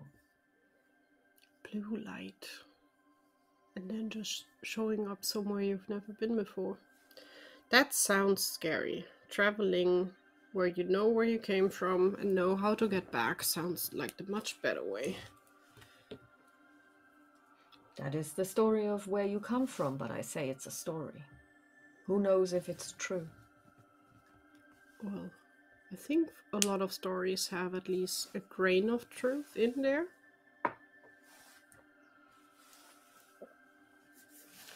That is something. Yes. I'm not even sure. Are there more people like you out in the north that we just missed because we didn't know? Or are you staying safe around here? We've got distant cousins called pixies. They live in the highlands. Oh, I know stories about them. See? But it's I've a never story, met one. but it's got a kernel of truth. They are really out there. They are hiding well. To be quite honest, you don't really want to meet them because especially when they are still young, they can be quite pesky. Well, children can be as well from our race, so... Yeah, but they're quite long-lived.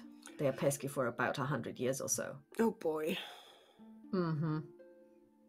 That also means they are seeing a lot more than we humans will ever be able to see before we die. But I mean, they're the reason why you have sour cream. They are changing the cream, then it gets sour. Yeah.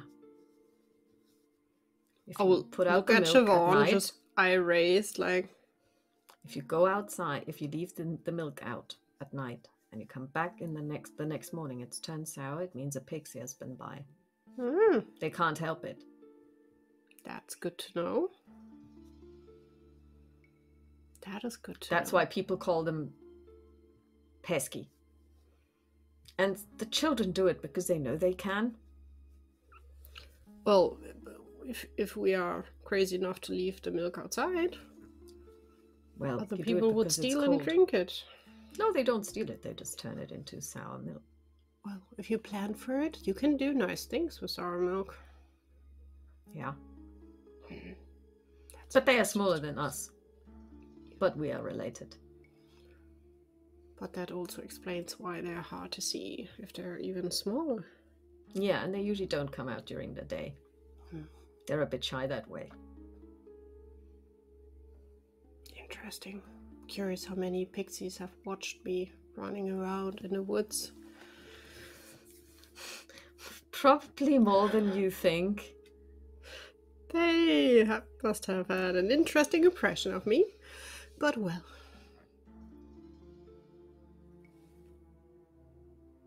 Sometimes you can hear them laugh at night. I will need to keep my eyes and ears open when we get back home. But Do, first, and when you meet one, say hello to them from me. I will try to, hoping not to meet a pesky one. But first, going south is the goal. Then may the gods be with you. And he gets up and he stretches out his hand to you and he shakes your hand. I And will everybody shake else the hand shakes as your well. hands and Siobhan's hand. And then you take your horses. Yeah, and also may the gods be with you, and I hope you will have rich, well, ernte? Harvest.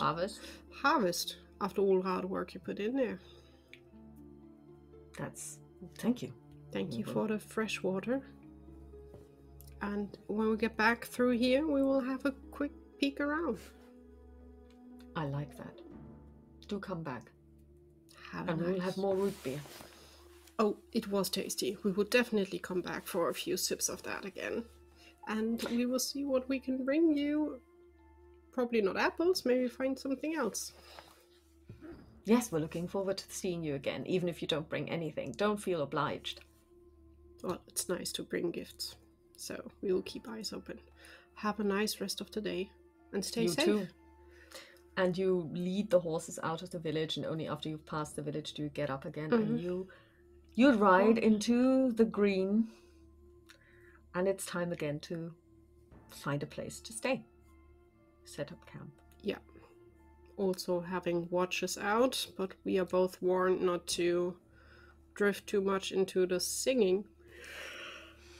And you and basically Siobhan takes first watch.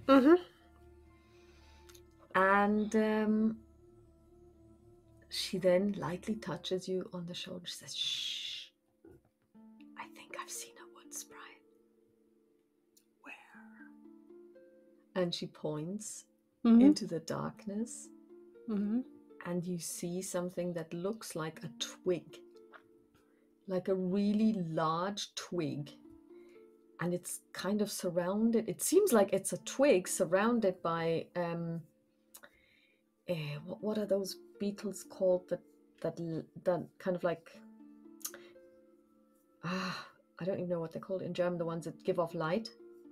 Glühwürmchen, exactly. Glowworms. Glowworms. Exactly. And it looks like it's this huge twig on two legs that's completely surrounded by glowworms. And it is very tall. It's easily three meters tall. Aisling will just watch. She will not move much. She will just probably stare in wonder. And it doesn't really, I mean, it looks, like I said, like a very, very tall twig, but it's not in any way, it doesn't look negative or foreboding. It just looks like a dry twig surrounded by these little glowworms. And then it seems to sit down, and then it starts singing. And you hear the sound, this time up close. It's maybe, I don't know, 4 feet away from you. And it's singing, and it's got the most beautiful voice. And it may even be singing words, because it's now quite distinct. It's not just the melody that you hear through the trees. And yeah, it sits there and it sings. Aisling will make the mistake to just listen and full focus on the wood sprite. Yeah, and you do kind of, it's almost like you're leaving your body. It's an out-of-body experience, and you see yourself sitting or lying there, and Siobhan sitting next to you, and you're rising up into the night sky, floating over this sea of trees. And every so often, it's like you're gliding, and every so often you see one of those twigs come up and sink down again. And it is a really ethereal quality. This whole dream experience is so beyond anything. You know that you're not dreaming because you feel wide awake. But at the same time, this can't be happening. This is not happening. It can't be. And then you go back, you sink down again, you see your body, and you end up in your body, and you look up.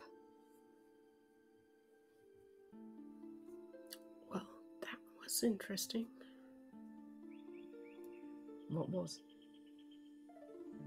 Try to focus on the song. It's I safe. thought you said we shouldn't. Try it. It's safe. She does. And you watch her as well, and you can see that her body becomes absolutely still. Mm-hmm. It's like she's frozen in time. And this goes on for maybe, I don't know, 30 seconds, 2 minutes. And then she starts and she says, Crazy. that is amazing. It is. That is absolutely unbelievable. That is such a weird feeling being up there. Yeah, and gliding over the trees. It's like that's what a bird must feel like. I think so. It seems like maybe that's the way they find each other, because in here it's terribly hard to find each other. Yes. Up there I you saw have them a rise clear up. view. Wow.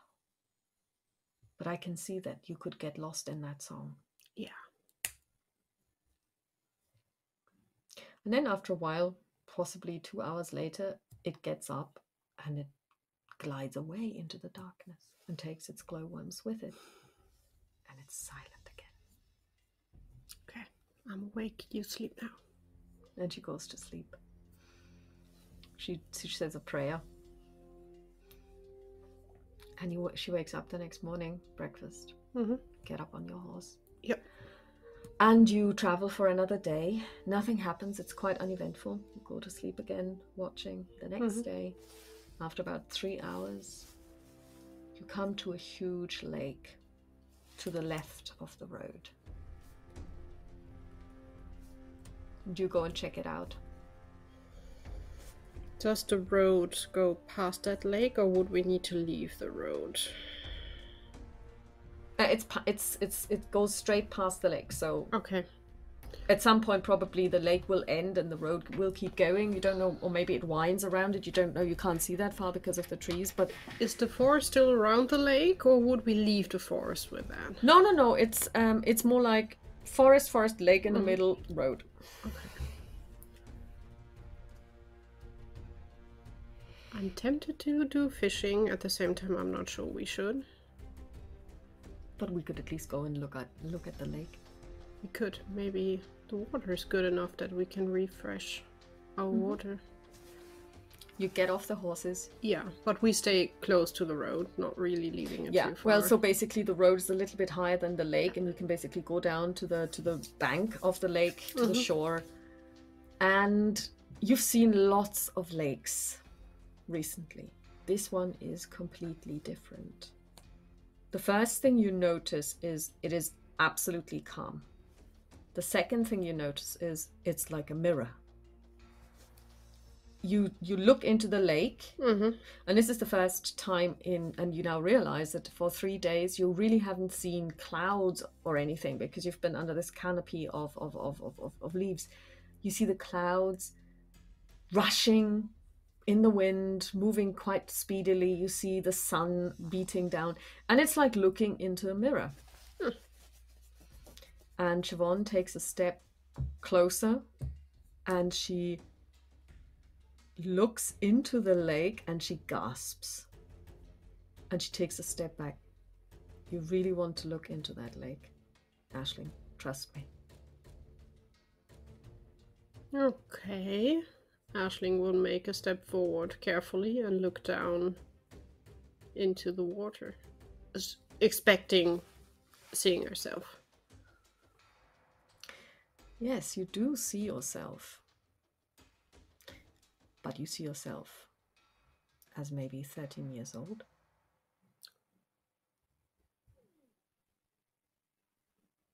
She will step back. That is not normal.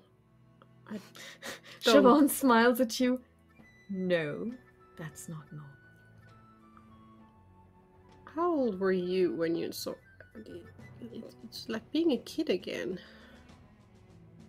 I was already dressed in my garb, so I must have been a little bit older than 13. I took my vows at 13, but I wasn't much older. Same. Not the carbs, but the age. I don't think we should drink that water. It feels wrong. Do you think you will go back to being 13 if you drink the water? I don't know what this place and everything around us is keeping in store. Are you concerned? I'm always concerned when we're on the road. Let's give it a try. She will bring Storm a bit closer, and she will step closer to the water. Not that Storm has to drink, but just having his head peeking over, because she's curious if she now has a very young baby horse next to her, or if the horse is still the horse. You look in again, and you see yourself as a 13-year-old, but Storm looks normal in his reflection, like he's now. He's 8 years old. It doesn't work on animals.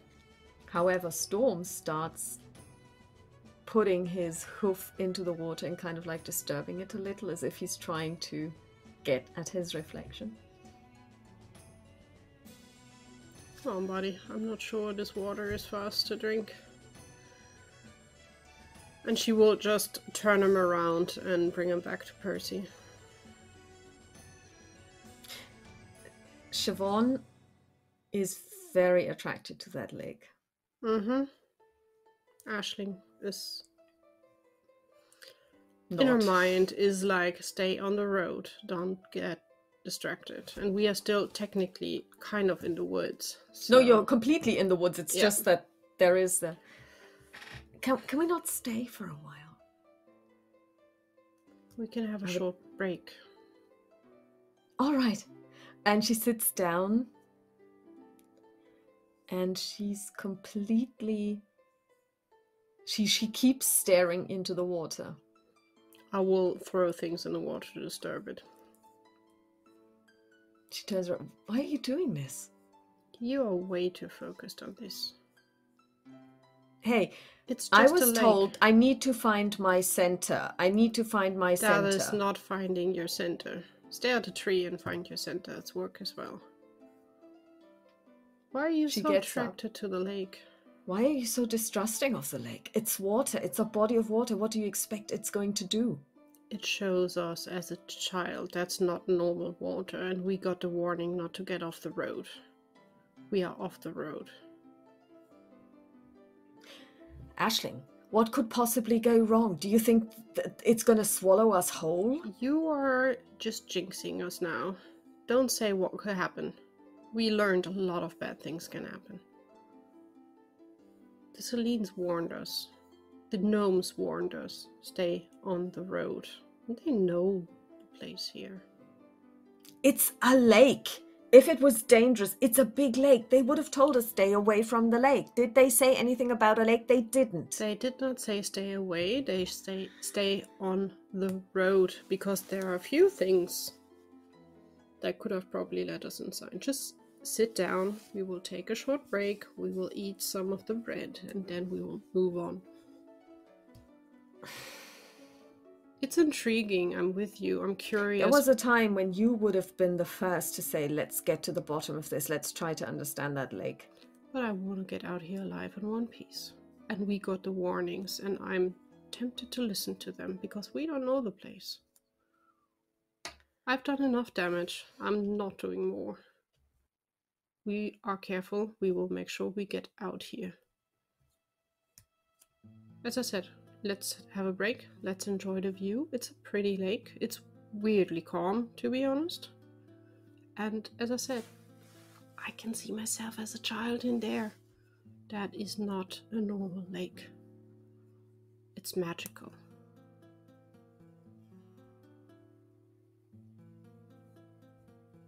We just need to be careful. We are in areas now where we have no idea what is able to do what. Maybe a tree will start moving and hugging us or dragging us around. You don't know. All right. Okay. Let's have a short rest. She sits down. Aisling will keep an eye on her. She will not talk unless Siobhan wants to say something. She will just eat something, drink a bit, and will, as I said, have more an eye on Siobhan than on the lake. Every so often, Siobhan looks at the lake.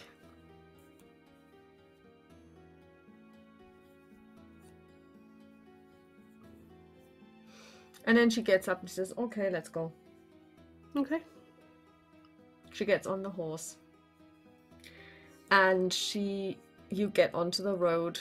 You follow the road. Yeah. And, yeah, she doesn't say anything for the rest of the day. I think leaving, Aisling would have like a last view on the lake and would just think to herself that Siobhan is right. A few, probably weeks ago, she would have been curious, probably trying to drink the water, even putting her feet in there and seeing what happens. But, well, she would take a deep breath and then move on, and was quite happy that nothing happened. And after a while, I mean, a couple of hours later, you have to find a place where you can stay the night. Yeah. You find a good place. We do. Siobhan is very quiet and also very pensive. She prepares dinner.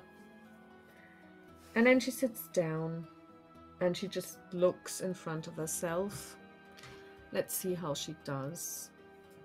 Maybe tonight is the night when she rolls that 0-1. And yeah, no. She's probably, maybe she's upset. You want to sleep first, or I sleep first? I don't want to sleep, I want to talk to you. Okay, I'm here. What you said at the lake, you didn't want to hurt anyone. It sounded like you're afraid that something out there is going to get you. Well, I am just realistic. There is something out there to get me.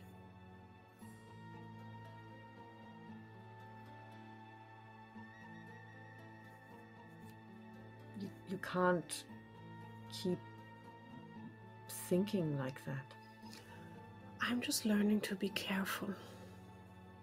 Listening to what people are telling me. I'm usually not very good at that, but I'm trying and starting to learn that listening to people is not the worst thing to do, especially if they know the place and you don't.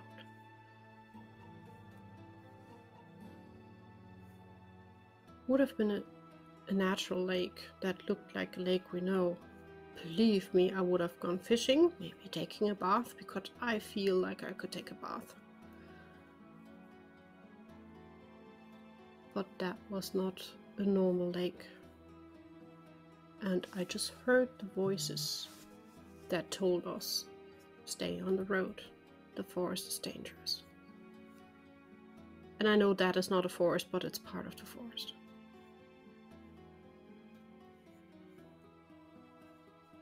I just want us both to get back home safe. We want peace.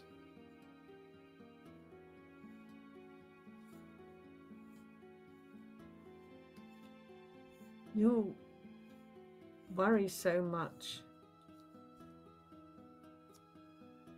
You would worry less if I wasn't here. Yes and no. Without you, I probably would have turned back long ago and given up on this. Just hiding back home. Which, you are right, is also not the right way to go. I guess in the end, we are both here to watch out for each other. In the different ways we do that.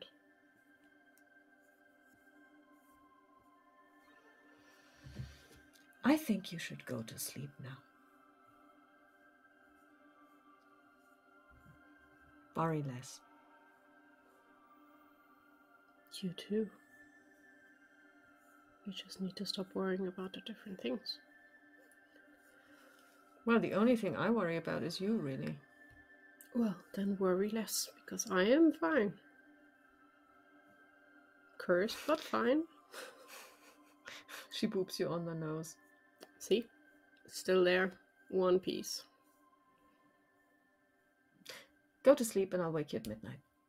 Aisling will curl up and try to find sleep, which will take a few minutes, but then I guess she's traveled enough that she's tired enough to drift off. Yeah, you sleep.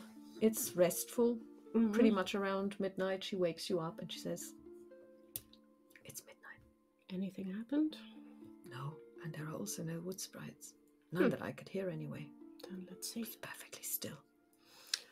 Then sleep tight. Sweet dreams. You wake. Yep. And sure enough, it wouldn't be called the Wood of the Hags if there weren't any hags. You see two people coming towards you. They have human-sized. I will nudge Siobhan. Siobhan wakes up. We have guests. What is it this time? More gnomes? No, they look human. They approach you and stand away from you by about 5 feet. Good evening, or rather night or morning. It's 3 hours past midnight. And it's a woman's voice. It's very soft. It's almost like velvet. And she says, "We greet you, Aisling. We greet you, Siobhan, visitors to our forest." Thank you. Do not be afraid. Well, maybe you have to be afraid. We mean you no harm. That is good to hear.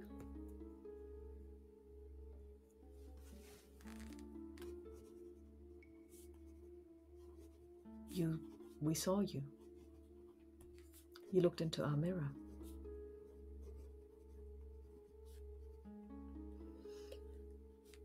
We didn't know it belonged to you. Sorry that we disturbed the lake by throwing in stuff.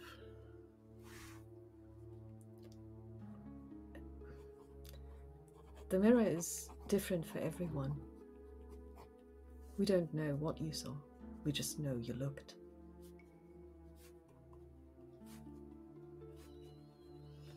Oh, we saw ourselves. That is good. Most people don't. Well, and horses saw themselves as well. Well, that could be. We don't know what the animals see when they look. That is true. I think he saw something he did not like. Although for me he looked like himself.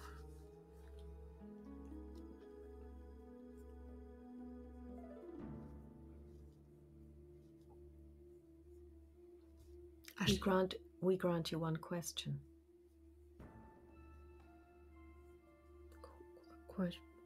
What?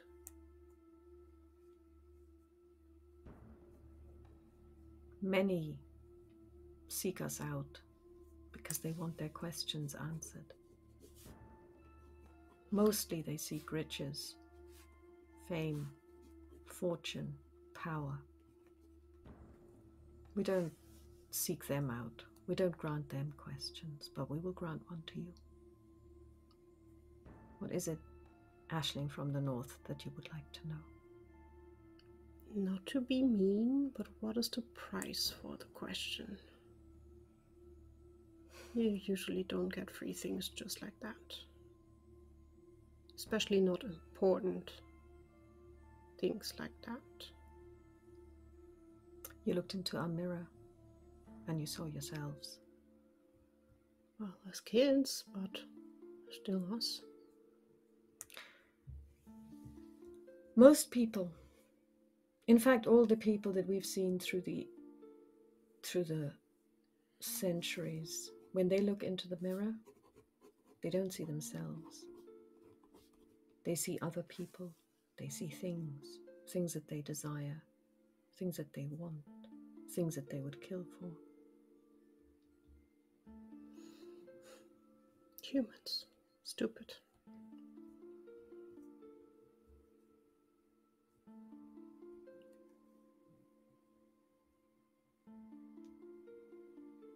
I would look at Siobhan just like... They didn't offer the question to me. They offered it to you, Aisling.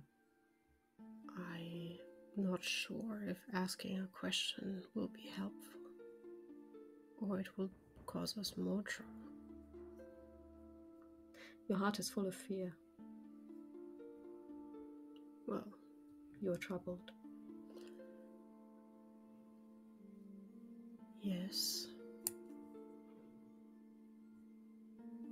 We cannot allay those fears. Well, because they are well founded. You can't be the devil, can you? So. The devil? At least for me.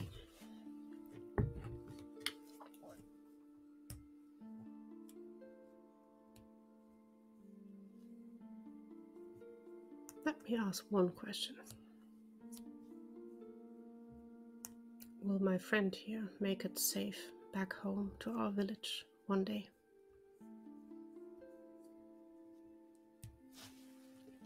They look at you, they look at each other, and they say, in one voice,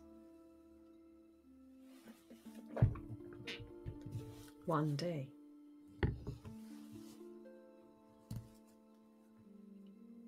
Thank you. They incline their heads. And then they turn around in a very smooth motion, and they just fade into the darkness.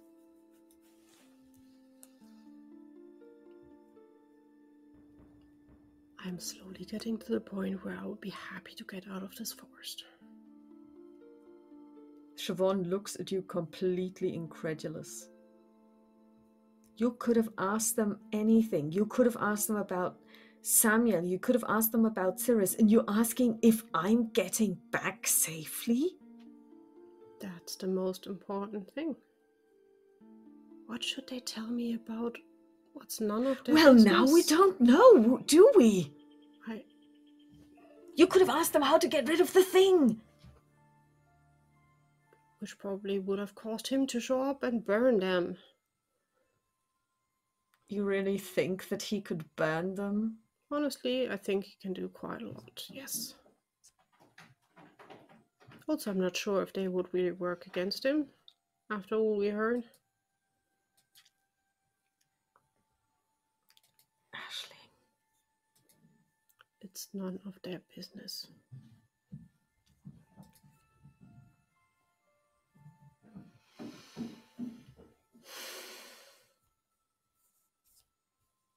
I think they knew anyway. It sounded like it, but weirdly enough, everyone seems to know about me or us being some kind of in a weird pickle.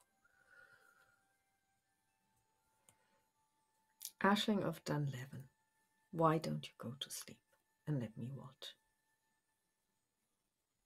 But I'm still on watch term.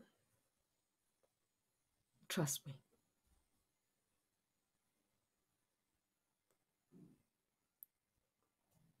You didn't have much sleep yet. Trust me. Ash will be just like... and we'll lay down and will not start a fight. So, do you go to sleep? Yeah. Mm-hmm. And she wakes you. She will sleep quite relaxed in, because that was an answer that gives a little bit of light. She wakes you the next morning and she says, breakfast is ready. Thank you. How did you sleep? Very well, thank you. Good. Very good. And she looks at the sky briefly, and you can hear him say, "Thank you."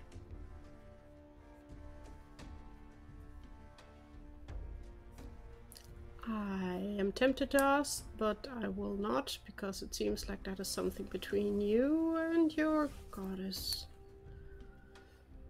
I guess It the is hacks between me and my goddess. did not show up again. No, Good. they didn't. Any wood sprites? No. I saw a fox. That's nice view. Yeah, he streaked past. He came close, sniffed, then went away again. Then let's get some breakfast and let's start moving. I really want to leave this forest. You get on your horses. Travel. Yep. And it's still green. But for you it seems to have lost its luster.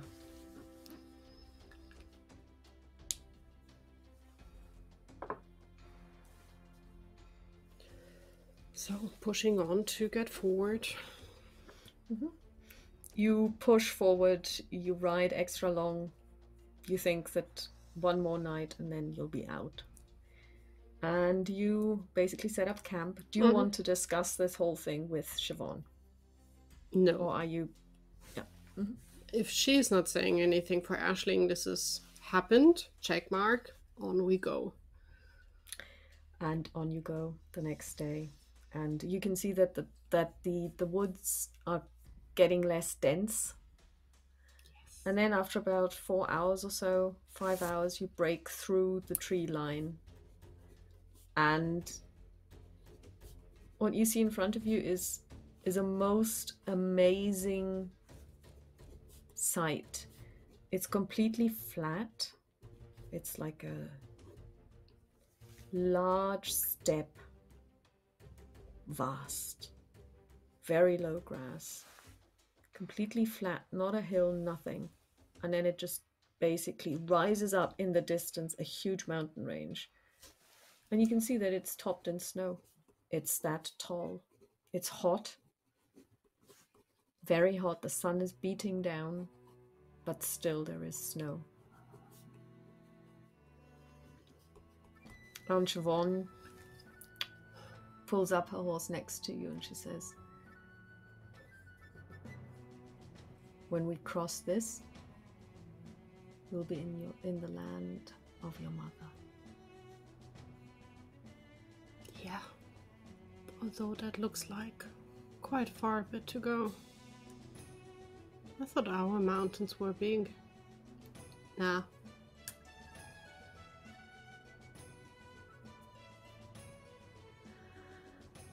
One step after another. Yes, and I am enjoying the sun. And seeing ahead of me in all directions. And think of the view when you're up there. It's going to be fantastic.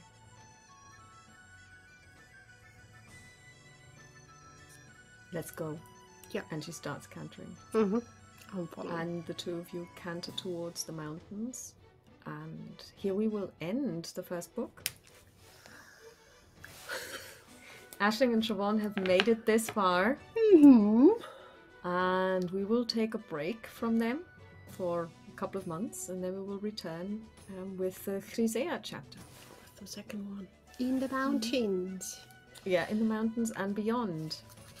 So thank you very much for playing. I hope you enjoyed it. I loved it. Thank you for setting all of this up.